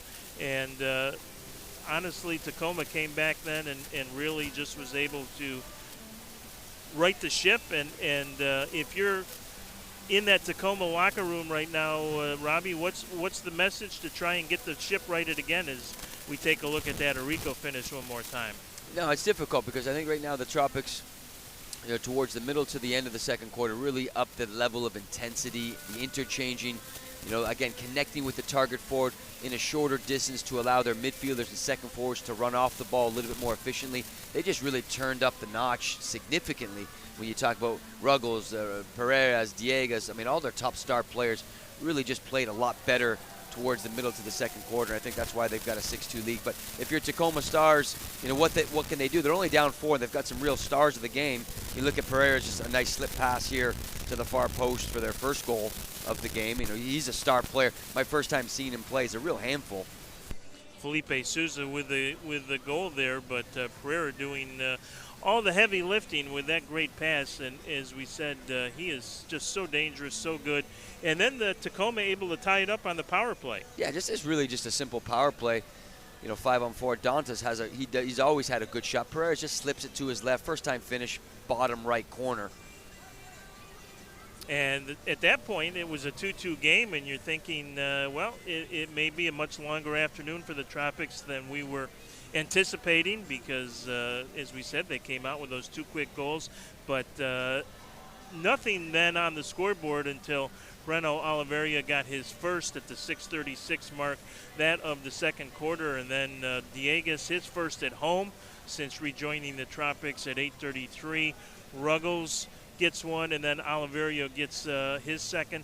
This will be the 4th Tropics goal, and this is Oliveira's first. Yeah, just a turnover, good transition moment. Victor Pereira slips it to the back post with his left foot. Diego's nice, simple tap-in. He scores a lot of his goals by just lurking in the penalty area. Yeah, check that. That was Diegas with the 4th. Breno had the 3rd, and then Ruggles with a pretty finish from the top of the arc. Really just a 2-man play. Plays it into the target for Diegas. Follows his run with a little overlap. Diegas rolls it back. It's a toe poke sniper finish. Yeah, that was really impressive. Simple but effective. And Drew Ruggles, who, as we mentioned, went 4 games without a goal, has 2 now in this one. And then the last of the quarter at 13:35, Oliveira again with some pretty work at the top of the box. Yeah, this is a true jailbreak. Good substitution. Breno coming in the transition moment.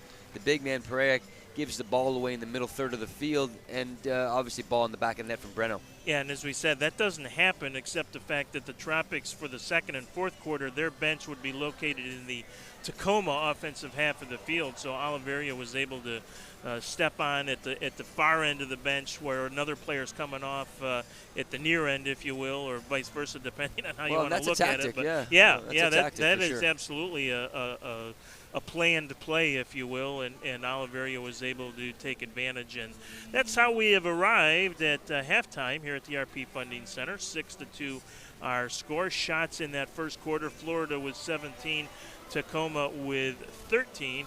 And as we said, out of town, the one final that we do have in Utica City falls to San Diego, who now improves to 18-0-1 on the season with a 6-5 win there.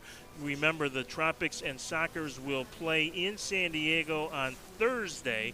That is March 31st, and that is a game that could very well be for the number 1 seed heading into the postseason. The Tropics and San Diego already guaranteed of a playoff spot, but not necessarily the seed. One other game in the MASL this afternoon that will get started in a little over a half an hour at the State Farm Show Arena in Harrisburg, as the Blast look to keep their slim hopes alive for a division title. The Tropics coming in this afternoon with a magic number of 2 to clinch the East. That would be reduced to 1 with a win over Tacoma here. And should Harrisburg be able to rally and pull a bit of an upset against a rival in Baltimore, who they always seem to play well against, the Tropics would actually end this Sunday having clinched first place in the East. But don't want to get too far ahead of ourselves. The Tropics will need to continue to play well here in the second half to at least hold up their end of the bargain. Halftime here at the RP Funding Center. We'll take a break and come back, get you ready for the third quarter. It is the Florida Tropics 6, the Tacoma Stars 2. This is MASL TV. Okay, so I locked my keys in my car. It could happen to anybody. Anyway, this guy shows up with this piece of metal to unlock my car. Does that thing work, I asked? Like a charm, he says. What happened next? I don't like to remember. You wouldn't believe what he did to my car. Should have called Papa Lock. Papa Lock's friendly professionals will have your door open fast and at a price that'll make you smile. Next time, call Papa Lock.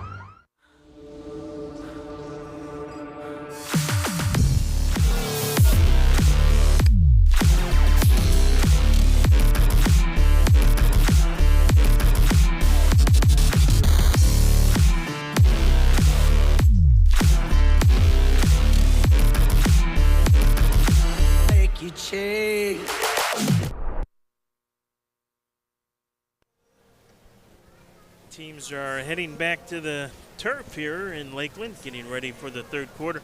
Mentioned that chase for the number 1 seed. San Diego will be at home next Sunday when they host Tacoma, and then they come right back to the East Coast for a Baltimore-Harrisburg swing. So Baltimore certainly would like to keep their playoff hopes in good order, maybe not winning the East, but put themselves in a better seed, and that'll be a big game. And then the Tropics visit to San Diego on the 31st, and then San Diego will be on the road in Ontario, a local rival, to finish out their regular season, which is not the easiest finish, and so San Diego not necessarily uncatchable at this point. In fact, the Tropics have only lost once, so even though San Diego is undefeated, their lead over the Tropics is not huge. After today, we mentioned the Tropics with that quick jaunt out west to play in Ontario Wednesday, then back home here Sunday, March 20th, with the next to last home game of the regular season against Baltimore. Then a road trip also up to the northeast against Harrisburg on the 25th and Utica on the 27th. Then another trip out west. So just like San Diego is having to come east twice in March, the Tropics will head back west a second time at the end of March for a March 30th game on Wednesday, March 30th in Ontario, and then the big matchup Thursday, March 31st against San Diego.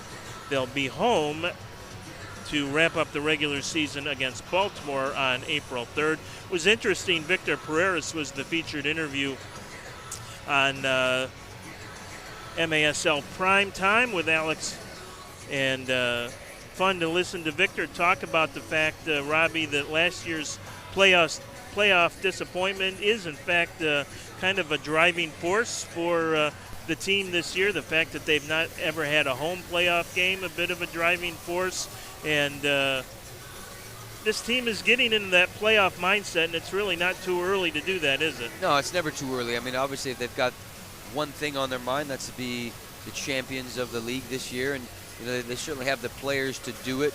Obviously, you need a little bit of luck sometimes with some injuries, but you know, they've got such veteran leadership. They've got good balance. They've got a lot of left-footed type players for set pieces, and I think you know, all these guys like a Monteleras, a Perez, you talk about a Dieguez, they've been around a long time, and I think this is the year where they really can make a serious push for the championship. MASL Prime Time is the home for the best highlights, interviews, and action from the MASL each week. Catch the latest episode midweek on MASL TV with our friend and host Alex Bashchavansky. Sure, I got the last name right this time. Can't pronounce Alex correctly. It's because I get too worked up about making sure I get Bashchavansky out right. It took me 2 years to figure out Ubi Parapovich, so I like to just call him Alex B. It makes my life a lot easier. But that is a great show. They just do a fantastic job on that. And if you're a fan at all of indoor soccer and the MASL, regardless of who you root for, check it out each week on MASL TV. It's a great looking, great sounding, great show about indoor soccer. And Victor Pereira is the guest this last week. So if you didn't get a chance to check it out, do so and hear what Victor has to say. we'll have some interviews, video interviews with some players and coaches from the Tropics heading into the postseason as well. So you can catch all that on the on the Tropics rather social media feeds on Twitter and Facebook and Instagram and whatever else the kids are using these days. Underway here to start the third quarter as Logan Jones plays it back into his defensive third. Danny Waltman going to come out off his line. Gets it ahead to Souza. Felipe Souza has an intercepted steal. Here's Diegas. Diegas right back to Carvalho. Goal! First minute of the third quarter, another turnover, and you really can't turn the ball over against the Tropics because they're just too offensively gifted. You've got the two left footers, the two veterans in Diegas and Carvalho. They're give and go, back post tapping. How many times have we said that today? Back post tapping. A lot of unselfish play. Yeah, Danny Waltman's way out of the box. It looks like just a square ball turnover that leads to a transition opportunity. Goal. Easy tapping. Nice work by Carvalho. He immediately took off for the goal, and he was at full throttle the whole way and was able to just stay ahead of the Tacoma defense. So a bad turnover for the Stars and a tough start here to the third quarter when they needed exactly the opposite. And, Tacoma, obviously their record shows that they've got a few real talented players. They certainly have a lot of inexperienced indoor players that are going to have to learn the game. And when you look at that giveaway there, it's just a square ball, and typically square balls do lead to counterattacks. And in talking to their coach before the game, was saying that this is as healthy as the Stars have been all year, that really has been their biggest problem. It's just that they haven't been able to field the kind of team they were expecting this year because of injuries, and Adam Becker is hoping that maybe a late season push here with a healthier and fuller roster than the Stars have had for much of the season might create some wins down the stretch as Pereira tried to get it in front. But that is always difficult when you hit with injuries. No Jamel Cox not making the trip today, and Jeff Bader, Rafael Cox, and there's a goal that will help the cause for the Stars. Wow, what a goal that was, too. I think Montelares jumps in on a kind of a two-footed lunging tackle. Probably didn't need to. And nice footwork for number 8.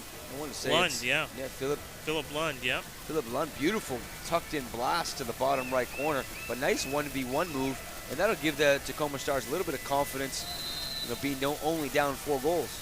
Lund, another one who has not been available much at all this year. In fact, I'm just going to double-check, but he's only played in a handful of games. This might only be his second or third game that he's played this year for him. So he looks like a good athlete. He is. He's great left-footed. Yep, long-time Stars standout. Well, and again, I think right now from what I've seen so far in this, the first 3 quarters, they've got 2 Stars in Dantas and of course Pereira. They need a couple of more players that can really solidify this team to get them to the next level. And he could be one of them.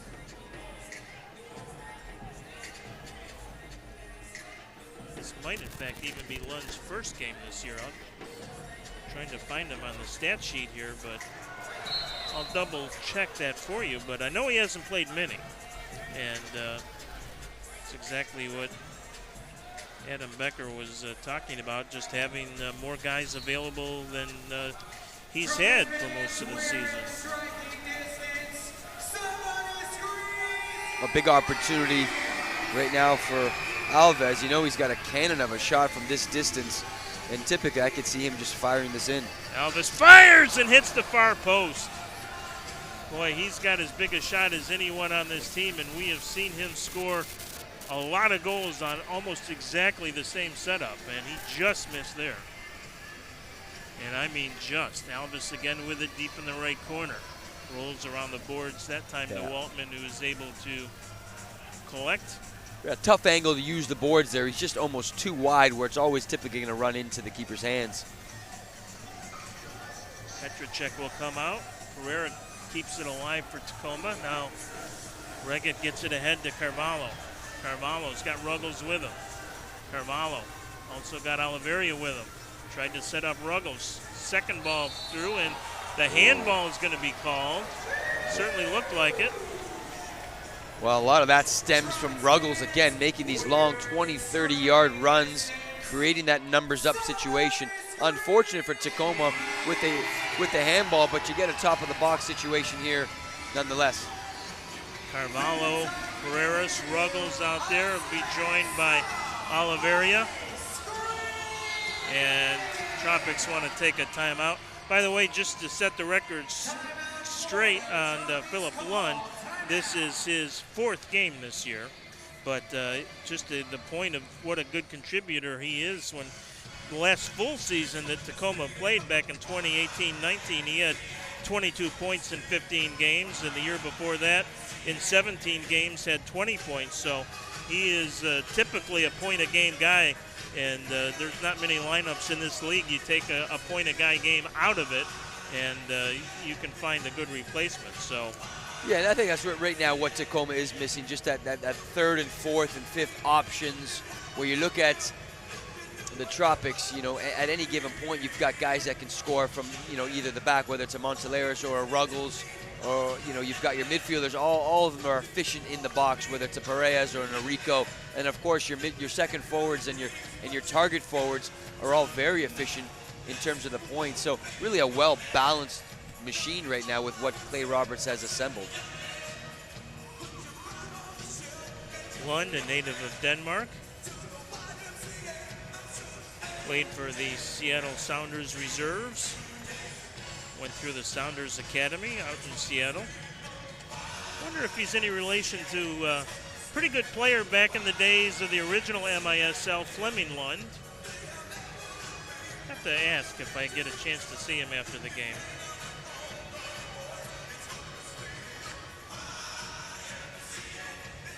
So it will be a restart at the top of the arc. It'll be Reggett out there now with Carvalho, Pereiras. They're going to put Monteleras on the ball now. Well, you got 3 left-footers out of the 5 players. Of course, Monteleras and Pereiras are right-footers, but you've got 3 left-footers with Reggett, Carvalho, and Diegas. So difficult for the defensive team to deal with that. Monteleras will not get the pass through to Carvalho. That's a tough timeout to burn yeah, for that I was play. Say that. Didn't really probably need to get out the whiteboard for that, but may have thought he saw something there. Carvalho going to challenge down low. Reggett on the intercept. Now a bunch of them in there again. Corey Keats among them, and Keats will get it ahead to Logan Jones, who loses it. Carvalho will pick it up at the yellow line. Carvalho, ball through to Reggett. Tried a little give and go. There's Monteleras with another one. That one 3/4 of the way to Frostproof. Wow, and Monteleras right now 0 for 3 in terms of missing the goal by the most feet out of any player so far. Yeah, I mean, again, I obviously love watching him play. He's been a really good, calming defender. Good. He deals with typically the big target forwards, and he's done a great job. He's a veteran of the game now. Foul called as Vandergriff hit the deck. Good Oscar for Vandergriff. I don't know if there was much in that at all, but nonetheless, they got the foul.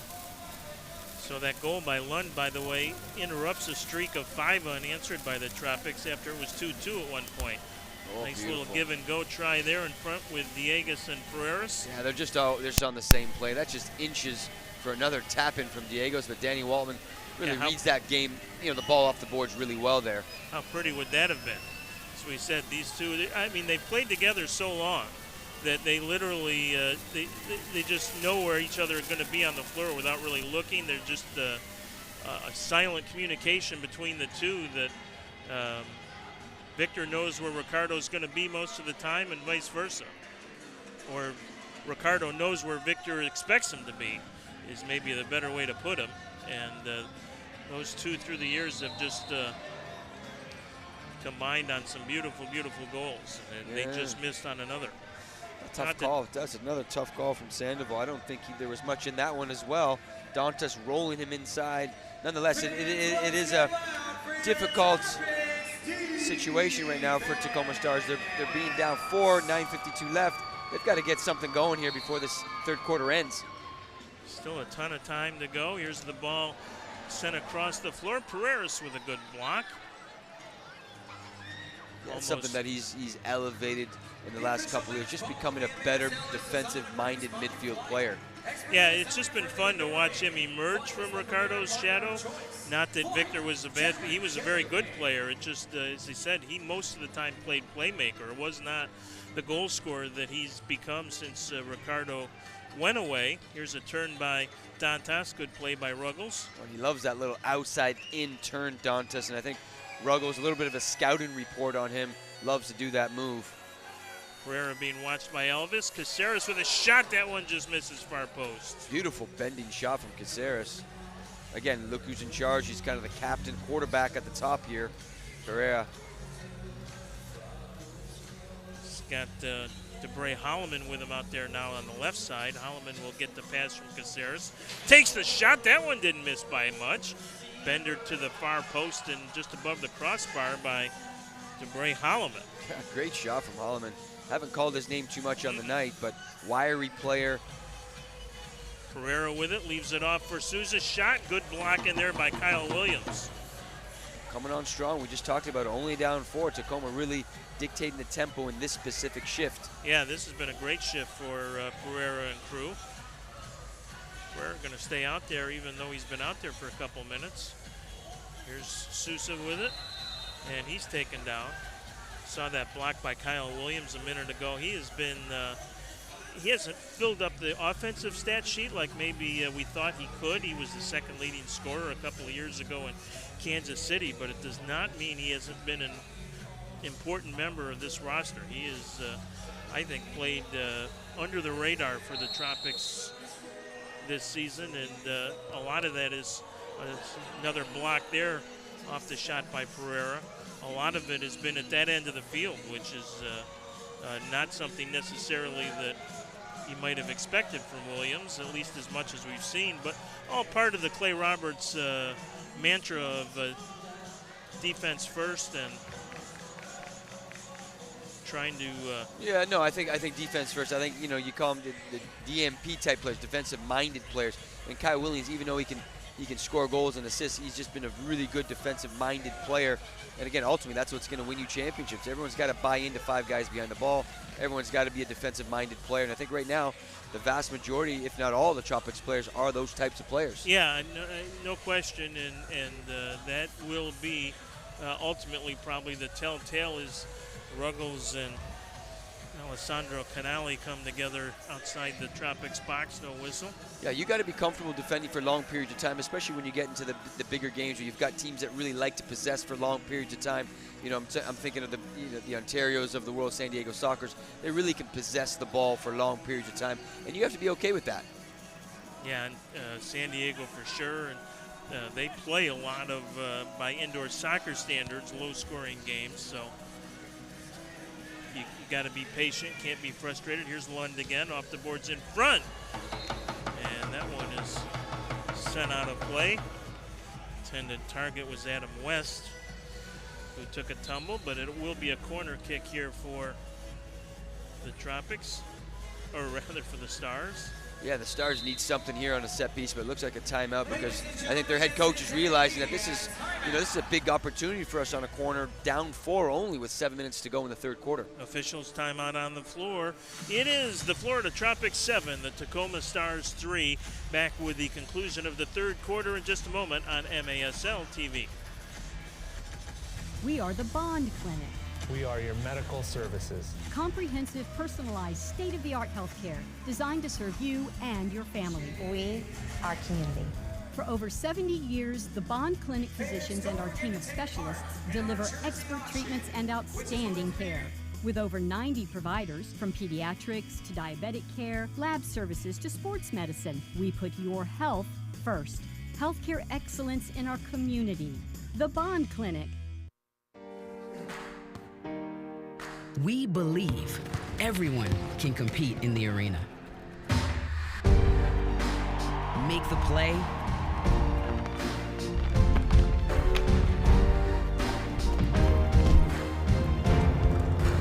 score the winning goal. Because the heart of a champion lives in all of us.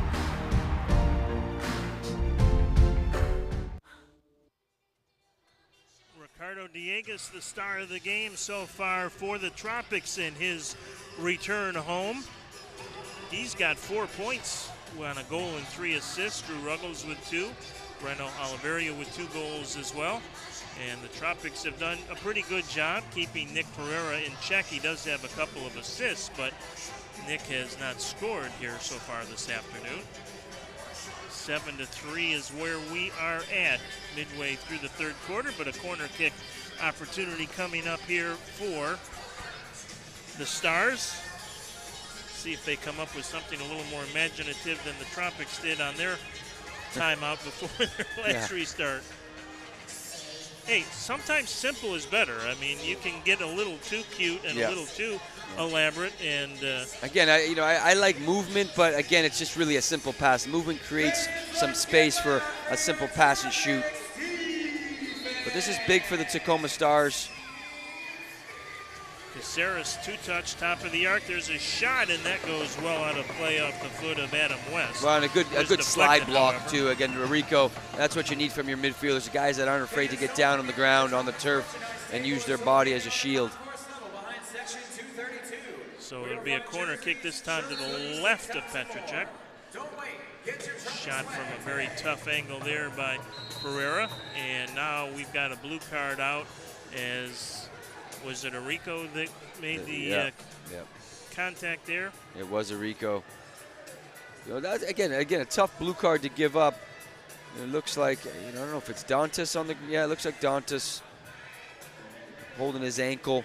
Yeah, it was kind of a, I don't want to say innocent looking play totally, but was not anywhere near goal or in a dangerous spot on the floor. Just some unfortunate contact there as Rico will. Card issue to the Tropics, number 22, Anthony Rico. 2 minutes in a penalty. Well, he may have to go off as well. And again, he did score one of the goals on the man up for the Stars, and they're gonna have to replace him. At least for the moment. Unless I miss my guess, he will be back out there shortly. Caceres is out there now with Pereira. Lund is out there. Adam West. And it looks like, said Alec Megson down low. It is Megson. And it's difficult to play against, a man-up situation with someone like a Pereira up the top because he's just so composed with the ball. You can't rattle him even when there is pressure on him. Lund will play it over to the quarterback, Pereira. He's got 2 assists already. Ruggles pokes it away, then Taylor Walter Bond will play it back to Petracek. Gets it in the middle of the field to Ruggles. Counter opportunity here if the Tropics want it. Ruggles going to get double teamed and then triple teamed and finally loses it. Here comes West back the other way. There's a shot, easy save off the foot of Megson by Petracek. Petracek will look for Reggett, who's 1 against 2, and Pereira was back there to make sure there was nothing untoward going to happen. I don't think Dantas has come off the bench yet, although I think he's ready to. He's at the gate, but no, I can see him. He's getting looked at by the trainer. Oh, is he still getting looked at over there? So yeah, you're right. He is. He's on the bench behind Adam Becker. Was another player over there I was looking at. So maybe Dantas won't be back out as quickly as we thought. That's not good news for the Stars. In their iconic diamond uniforms, all the way back to the days of the MASL and the rockin' Tacoma Dome.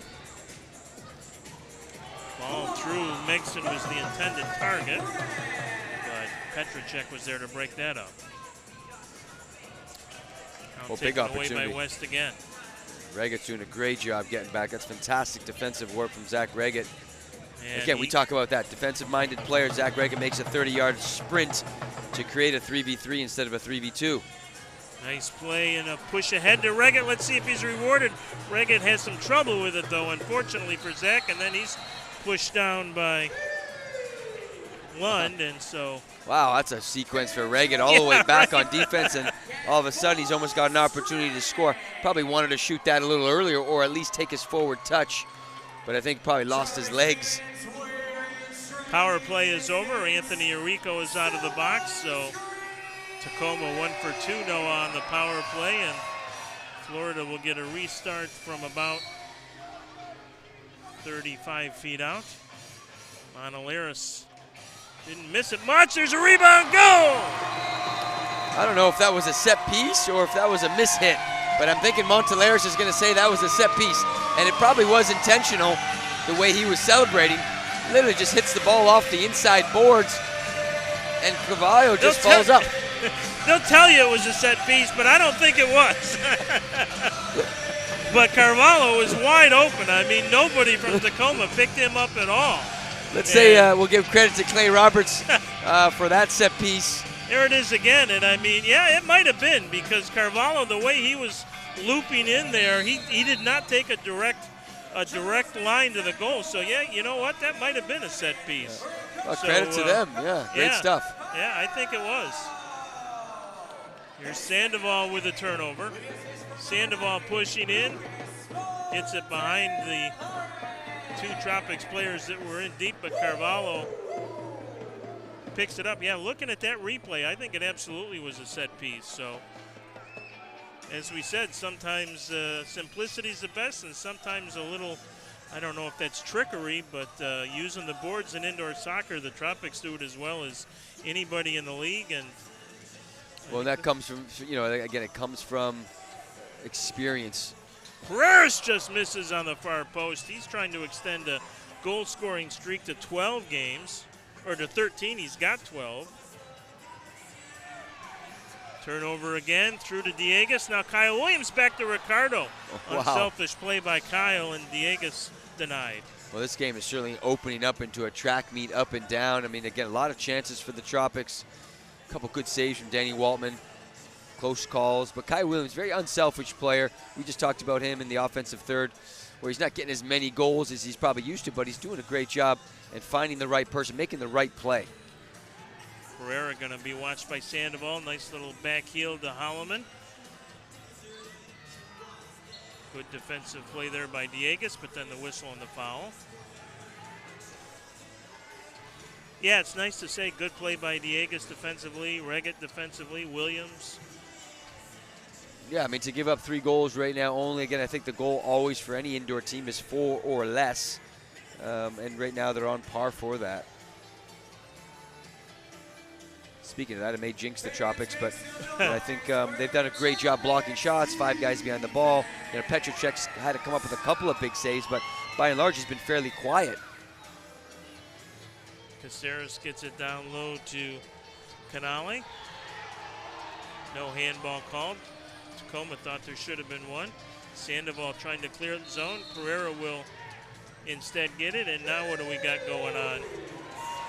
We've got a yellow card going on is what we've got, and this will be against Holloman, I believe.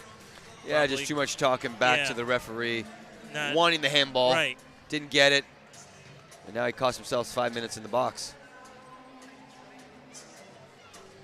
No power play, of course, on just the individual yellow cards, so Holloman will take a seat for the next 5 minutes. I never understood players that really wasted energy talking to referees.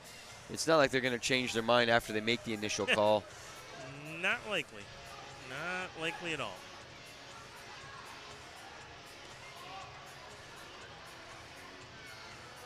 There's Pereira with, or rather, this is Minetti with some space to operate.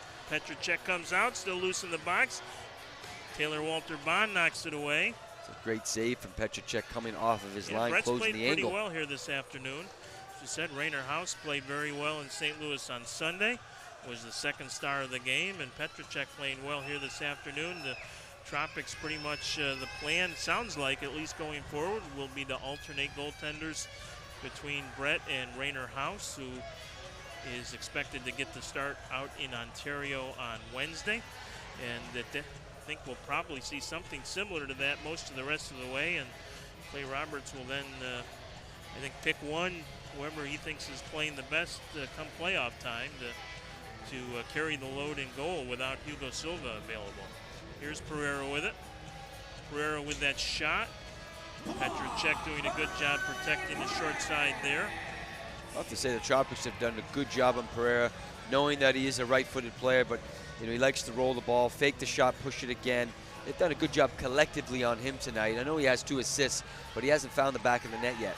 Yeah, has not been a huge offensive threat in that regard in terms of goal scoring. I can't remember really even any great chances that he's had.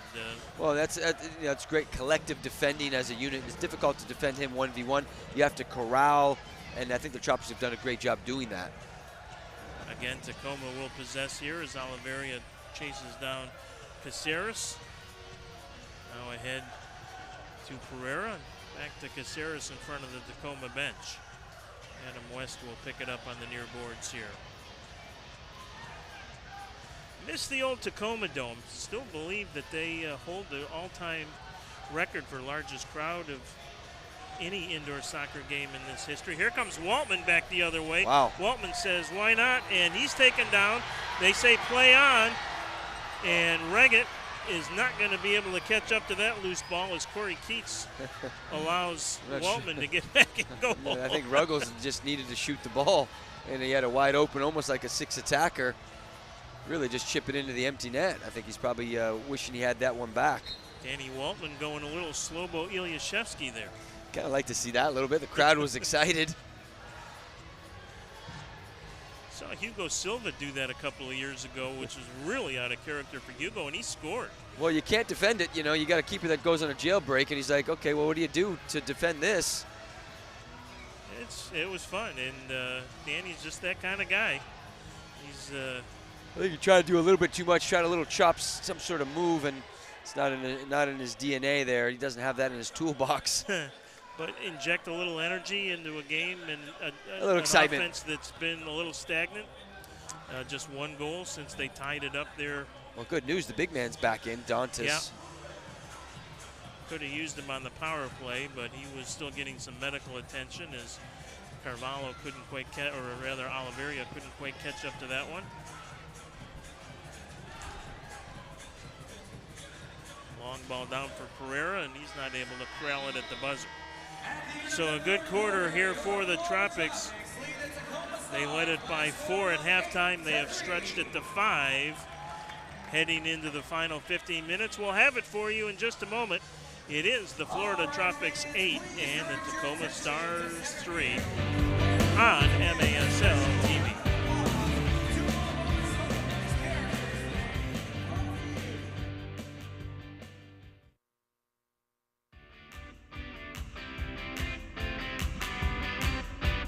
We are the Bond Clinic.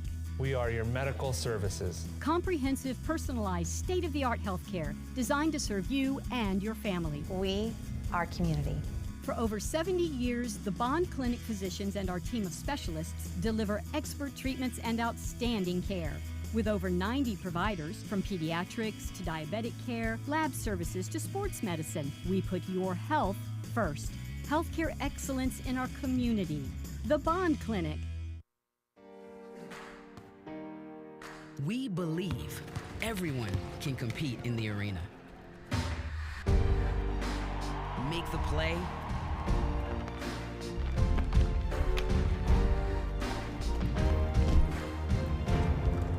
And score the winning goal.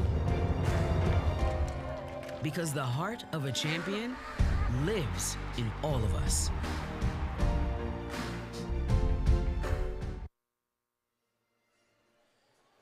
Florida Tropics looking for win number 15 on the regular season. In fact, they came in with the fewest games played of any team in the league. It's a 24-game regular season. The Tropics have only played 16 games so far. So this was exactly the 2/3 mark of the season. And they will cram 8 games into the final between now and April 3rd. So the final basically 3 weeks of the season, they will play 8 times, including today's game, which at the moment they have relatively well in hand at 8-3. But it'll really get crazy starting with that trip to Ontario Wednesday, and then another trip to the West Coast the following week for games in Ontario and San Diego, which, in case you missed it, remained the only team in the MASL without a regulation loss this season with a 6-5 win over Utica. So San Diego improves to 18-0-1 with 51 points. The Tropics 14-1-1 with 43 points, but the Tropics still, remember, at the moment at least, have played 3 less games. It'll be 2 after this one is complete, and the Tropics would be back within 6 points of San Diego with a win here this afternoon. Or rather, it'd actually be 5-point differential. San Diego would have 51, the Tropics would have 46. So that's why we say that game out in San Diego on the 31st could be for all the regular season marbles, if you will. That'll determine perhaps the #1 seed in the playoffs, depending on what happens in some of the other games between now and then. Both these teams have some tough games down the stretch, so no guarantee that one will be the determining factor, but it'll probably go a long way. Here's Dantas with it. Couldn't tee it up from the left of Petracek, so it'll play it back out to Caceres, and now Nick Pereira with it. Pereira with the shot, misses on the far side. Lund will collect the rebound. That was good, actually. I think he elected to shoot far post, and again, that's what good target forwards do. They go far post, hoping for those back post runs. Here's a long chip try, just off the mark, and I think that was Carvalho. No, that was actually Montelares. Oh, it was, yeah, it was Montelares. Really good attempt, because Danny Waltman's finding himself off of his line quite a bit. Wow. Williams, Diegas couldn't play it to Carvalho in front. Yeah, it looked like he was obviously trying to go off the boards on the short end with no glass, and we talked about that. But there's no glass, just close to that yellow line, and that's soared into the stands. I know the league would like to have glass up in the arenas all the way around, and some arenas have been able to do that. Tropics basically are not able to, because from my understanding that doesn't actually exist anymore. Or if it does, they have no idea where it is. They used to play hockey here back in the 90s, and that's the last time that they used the side glass. Here's a nice run in front, and Corey Keach just fired wide. Now Pereira with it, and he will send that 3/4 of the way to Odessa. Well, you've got the Tropic fans. Yeah, I hope everyone's all right in the Swan City Syndicate cheering zone. Think they're okay. I always worry about that, because there's no netting behind the goal, and you got some guys that can really tee it up. Well, those are the most ardent of ardent soccer fans here in Lakeland, so they, I think, know to be ready. Know to be ready, and I don't think they'd mind a good blast anyway. They got. Well, that's subject to debate, but you might be right.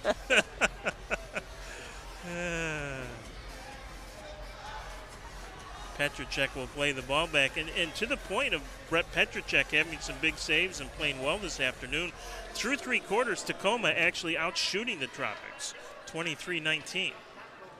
Well, yeah, it doesn't feel that way, but I think the Tropics certainly deserve this lead. But Tacoma has held their own in certain situations, creating some good opportunities as well. Yeah, and I think the difference is a number of the Tropics offensive opportunities that looked like they were going to result in really good opportunities kind of just fell apart maybe at the last second. But Tacoma is actually outshooting the Tropics in this game, and Petracek has played well. Of course, Hugo Silva was having just an all-world season. Goals against a .345, a saves percentage over .800. I mean, almost ungodly numbers for the indoor game, and it's not tiny shoes that Petracek and Rainer House now are looking to fill. Here's Ruggles with it. Nice ball. Sandoval gets it ahead to Reggett. Looked for a little redirect on Waltman, but Danny was there to pick it up at the last moment. Ricardinho with pressure now against Caceres. Yeah, we haven't called Ricardinho's name too much today on the offensive part of things, but he's plugged in nicely into the midfield. doing a good job defensively. We just mentioned his name, gets a foul, but I think that's a guy that I think they're going to need more of as the bigger games start to approach. Definitely a veteran of the game, one of those under-the-radar players, kind of a spot shifter today, if you will, for the Tropics, but very capable midfielder. As Petracek will collect that long ball in off the foot of Holloman. Diegas can't corral it, and Holloman will take it away and play it back for Waltman. Here comes Tacoma with some room to operate. Lund leaves it ahead for Pereira. Off to Caceres, left side Holloman. Lays it all the way back to Pereira. Going to do a little one-on-one here against Pereiras. And eventually back to Lund. Lund tees it up, and Vandergrift steps in the way of that one. Yeah, he loves blocking shots. Vandergrift does a good job. Doesn't bite, doesn't turn his body.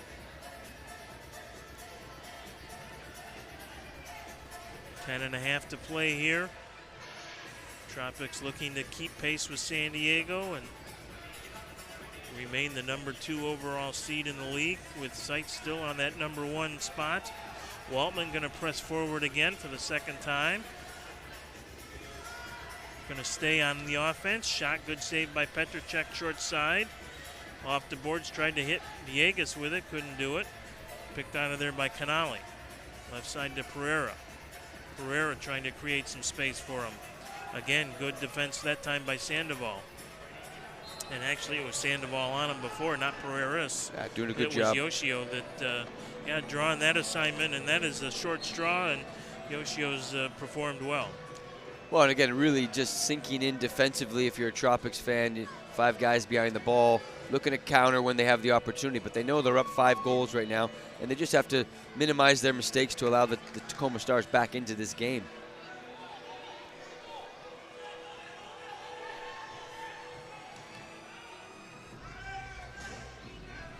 Waltman almost acting like a 6th attacker a couple of times. I think at this point too, Brian, you might as well give it a shot. I was just going to say, you've got nothing to lose down 5 already to try and create something, and this time Drew Ruggles makes the good defensive play on Pereira. Corner kick coming up for Tacoma. Yeah, they've done a great job on him, really corralling and double teaming, but at that point it was a 1v1 play, and Ruggles just stood his ground.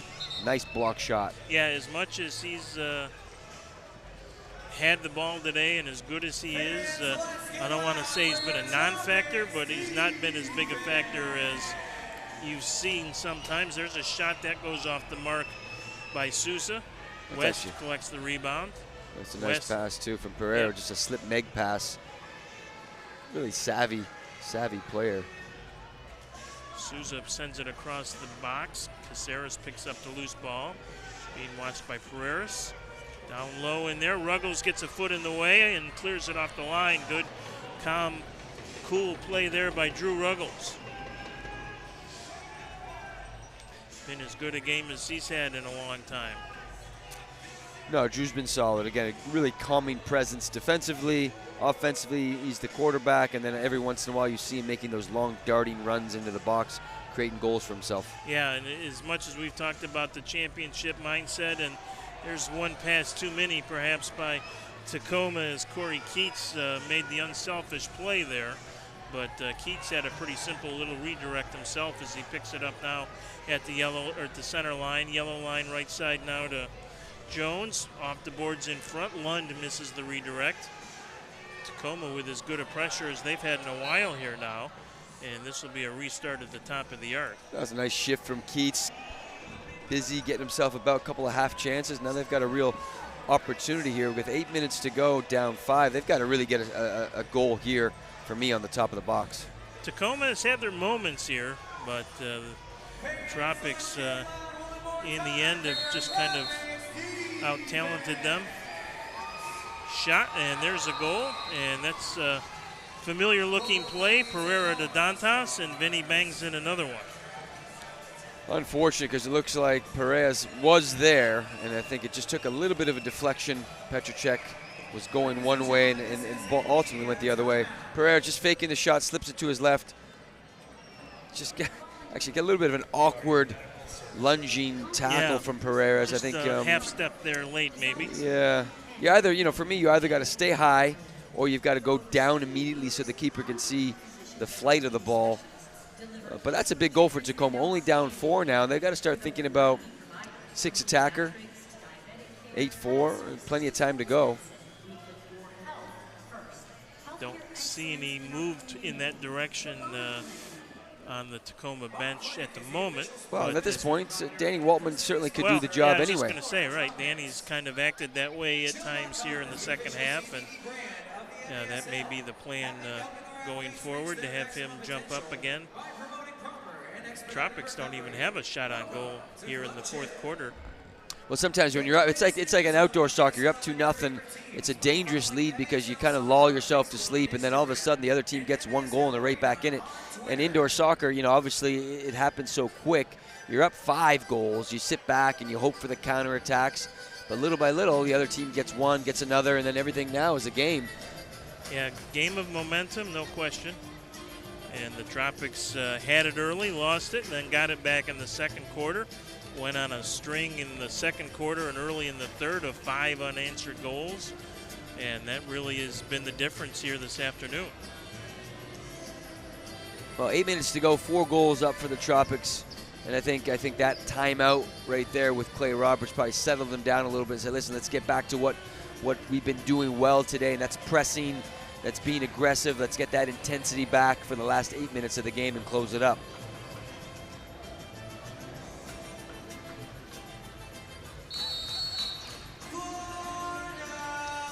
Alvis will look for Rico, who got the Tropics on the board less than 90 seconds into the ball game. And looked at that point after a couple of early goals by Rico and Ruggles that Tacoma wasn't even going to be in the ball game, and then they tied it up, and it's been mostly the Tropics since. However, Alvis will try and keep it alive. Rico banging in there against Kevin Naranjo.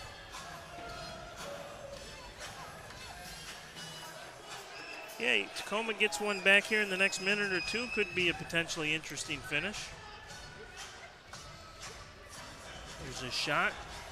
Short side is wide by Souza, but Tacoma will keep possession. Canali with it. Pereira leaves it off for Caceres. Logan Jones back to Pereira. Nick going to direct a little traffic. Leaves it for Jones. Pereira will reset the offense one more time. There's a little give and go. Shot, good defensive play in there, that time by Rico on the block. Anthony, one of those Swiss Army knife type players, can play defense, can play midfield, can score goals. Yeah, he's had a nice overall game. Good energy, a couple good timely block shots. Obviously, he scored the first goal as well. Just going to say that's the first word that comes to mind when you talk about Anthony, is the energy that he plays with. One of the Tropics original. Almost a giveaway there, and then they're going to call the handball or not? No, guess not. Rico will get it ahead for Reggett. Here's Alvis with it. Over to Ricardinho. Tries to find the angle to Reggett. Can't do it, and Waltman will clear the area. Beautiful play from Waltman. Yep, nice ball ahead to Canali, and Petracek does a good job to read the developing situation and comes all the way out past his yellow line to break up that chance. Reggett gives it to Ricardinho. Ricardinho gets it back from Vandegrift. Sandoval to Chad, and Tropics will make a line change here. Long ball into Reggett. He's got Drew Ruggles cruising in front, along with Oliveria, who's looking for the hat trick. Reggett knocked off the ball, but Ricardinho is there. Ricardinho takes a shot off the boards in front. Reggett couldn't quite get it teed up as Waltman was a little out of position, and the Tropics want to finish a line change here. So Reggett does the smart thing and plays it all the way back to his goalkeeper. Yeah, Ricardinho did a nice job playing that ball off the boards. Good ball into the box. Again, that's been a key shift there in the last minute and 30 seconds, really to slow this game down. with only 5 minutes left. They're up 4. Well in hand at this point. And I guess Tacoma right at this point has got to be thinking, you know, what do we do to get ourselves back in? Let's possibly think about getting a 6th attacker. Well, we'll see if Waltman joins the fray here, because there is no 6th attacker jersey that I see on the bench being put on at this point. Here's Diegas with it, 3-on-2 for the Tropics, with Oliveria the trailer on the right side. And now we've got a blue card coming up here against Pereira, I think, as he may have made some heavy contact with Ricardo Carvalho. That's a tough one, too. And I think Breno, too, if he just put his foot on the ball there, you would have had a situation where it's going to be a 6-on-5, because once the defensive team touches the ball, then they blow the whistle. But it looks like he got clipped in from behind Carvalho from Perez. First opportunity for tonight for the man-up situation for the Tropics. So the call is tripping against Pereira. First power play chance of the game for the Tropics. Yep. Florida pretty good on the power play this year. Actually, really good, 46%. You get up into the 40 percentile range, you're doing pretty well on the man advantage. So we'll see if they can convert here and pretty much snuff out any hopes Tacoma would have of a late spectacular comeback. Monaleris out there with Pereiras now. Carvalho's out there, Reggett and Ruggles. Here's Reggett rather, and that one never got through. Monaleris taken down, and the foul is called. He and Logan Jones came together. Yeah, a little bit of a clumsy challenge. Yeah, at this point, just keeping the ball, keeping the momentum going, moving the ball, taking time off the clock. I think that's probably going to be your biggest advantage. Yeah, that's an ally as well at this point with a 4-goal lead late. Ruggles will be watched over there by Keats, and then Keats got a little too aggressive. Well, again, Ruggles, he's got to learn from his mistake with that red card. I can't remember which game it was. It was a home game, but calm and cool. Yeah, that was kind of the low point for Drew, and he's climbed his way back and had a nice performance here this afternoon with a couple of goals. But he is also close to another one-game suspension with point accumulation, and a couple of Tropics are in that category. So you kind of need to be a little careful since you're getting close to the end of the season. Here's a shorthanded try by Logan Jones, and that one goes wide. 49 seconds to go in the man advantage here for Florida. Yeah, that was great play from Alex Caceres.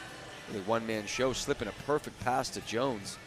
Probably should have done a lot better on that opportunity. Gets it to Ruggles, and Ricardo gets it right back to Pereiras looking for a goal. See if they can get Victor one here. Monaleris, man, I don't know what he had for breakfast this morning, but maybe he stopped on the way and got some helium balloons for a birthday party later. I'm not sure, but yeah, that's like he is just high on everything, and I mean everything today.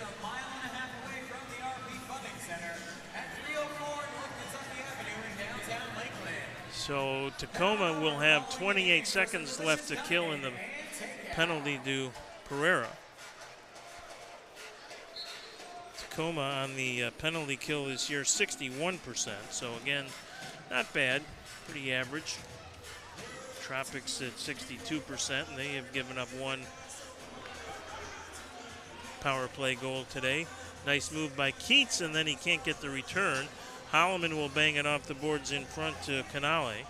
Canale will put it up out of play. It's probably all she wrote. 3 minutes to go, 4-goal lead. Difficult for Tacoma to come back to this, but it was probably the second and third quarter where the top players for the Tropics really upped the level of intensity and really won that game. Well, she wrote for the power play as well as Pereira is out in 2-1, and the man advantage is over. Reggett with it. Pereiras will head to the bench after a non-productive power play. Tropics really didn't even, Tacoma had the better chances. Yes, you're right. Well, and part of it is 4-goal lead. Do you really want to push the envelope? Right. Let's just close this game out. Sandoval gets it ahead to Reggett. Zach with a little back heel to Alvis. Plays it off the boards. Williams going to track it down in the right corner. Zach going to get it back out to the midfield area where Yoshio Sandoval will collect. Came over from the Orlando Seawolves and has been a very steady, quality defender for the Tropics ever since he got here. Well, again, he's a smaller type defender, so he does well with being a help defender, but he's also quick enough to be able to play 1v1 as well. And he's done a nice job under the radar, but for me, he's been one of the better players for the Tropics defensively in terms of block shots, help defender. He reads the game very well for me as well. Yeah, picks off a lot of passes. Yeah, just a heady player and been a quality pickup for the Tropics. So not quite a corner kick, but close. Kyle Williams will run over the ball. Elvis will send it into play, has it deflected over Waltman. I think that angle was going to be a little bit too much for Elvis. I know he wanted to hit that top corner.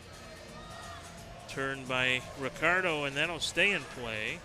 Inside 2 minutes to go now, so Tacoma will not obviously even go to a sixth attacker situation.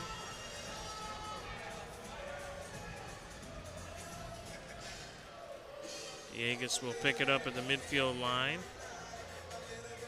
So unless there's some late heroics from Victor Pereira's, his goal-scoring streak will go by the board. Nice play by Reggett, comes in, shot, goal. Ah, that's a pretty individual effort all the way around by Zach Reggett. Looks like he picked up an injury in the process. Hopefully he's okay. Looks okay. Like Oliveria in the first half, he just came streaking. Well, turnover from Yoshio, and then Jones plays a ball right into the path of Reggett coming off the bench. Rolls it, slips it with his left foot. Really just a bad turnover from Jones and a good heady play from Reggett coming off the bench. And just like Oliveria in the first half, with again the Tropics bench towards the Tacoma end of the field for this quarter, he was able to just hit the ground running and never stopped and picked up the pretty individual goal. So it's 9-4.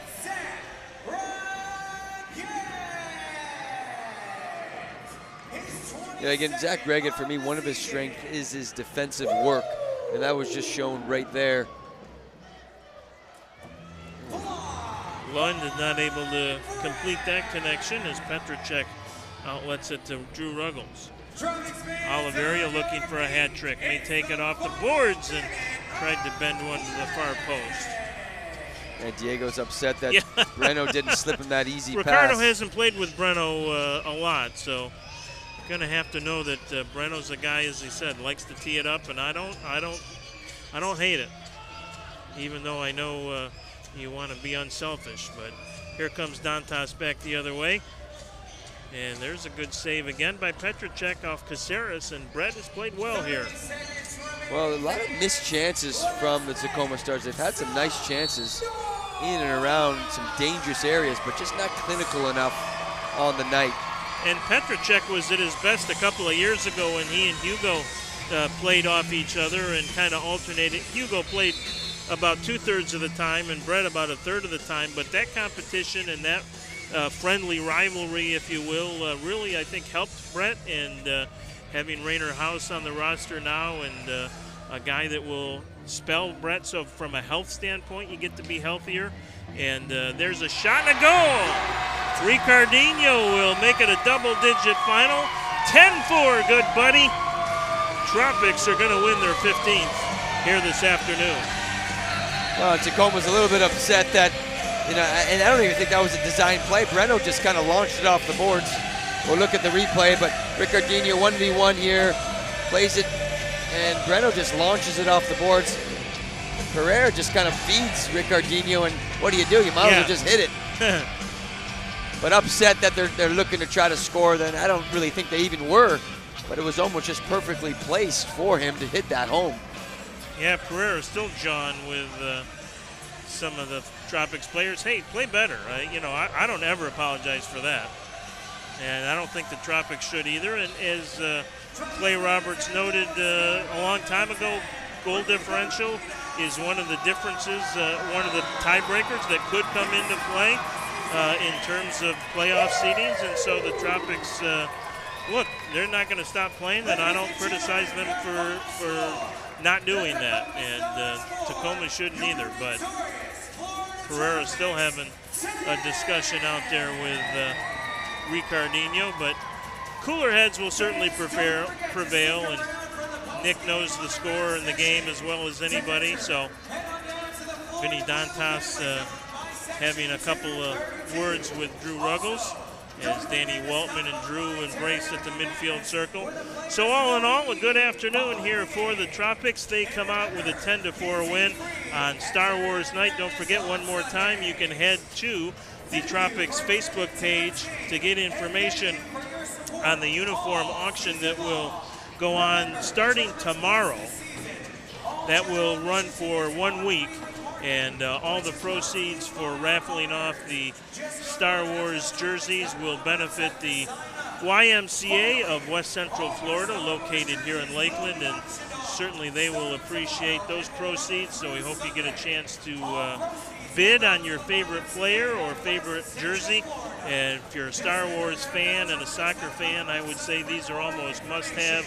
So bid high, bid often, and help support the YMCA of West Central Florida. We'll be back to put a wrap on it in just a moment. The final, once again, the Florida Tropics 10, Tacoma Stars 4, back for the finale in just a moment. We are the Bond Clinic. We are your medical services. Comprehensive, personalized, state-of-the-art healthcare designed to serve you and your family. We are community. For over 70 years, the Bond Clinic physicians and our team of specialists deliver expert treatments and outstanding care. With over 90 providers, from pediatrics to diabetic care, lab services to sports medicine, we put your health first. Healthcare excellence in our community. The Bond Clinic. We believe everyone can compete in the arena. Make the play,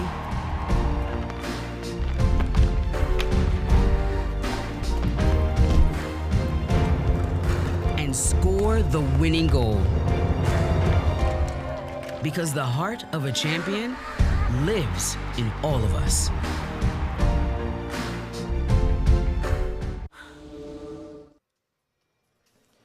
Well, at one point, this was a 2-2 ball game after Tacoma gave up a couple of early ones, and the Stars looked like they would be every bit the team that the Tropics were expecting this afternoon, but a 5-goal run, unanswered goals by the Tropics in that second and third quarter, really the difference, and 10-4 is the final. Nick Pereira does end up with 3 assists in the game, did not score, however, and Vinny Dantas gets 2 goals.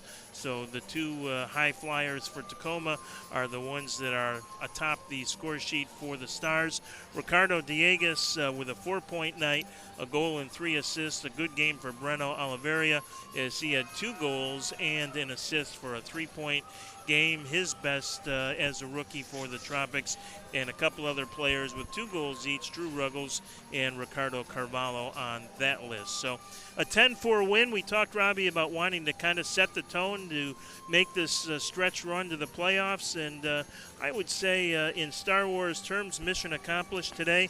Maybe not their best game start to finish, but other than that stretch of about 15 minutes in the first quarter and into the second, the Tropics much the better here, and pretty much had things their way in the final analysis. No, I think overall they certainly deserved the win. They scored some good goals, some unselfish goals. The Stars started to step it up, towards the early third quarter, and then, again, once that happened, when you have a Victor Perez, a Diegues, and Carvalho, Reggett, they all really just upped the level of their own individual play, and I think it was just a little bit too much balance overall. From start to finish, you've got a lot of the defenders, the midfielders, and the attackers. Everyone contributed to this game, and I think that was the difference, where you just had a well-balanced machine, well-balanced attack, and ultimately only giving up 4 goals is always the key to any championship team, 4 goals or less. So defensive credit to everybody for getting 5 guys behind the ball.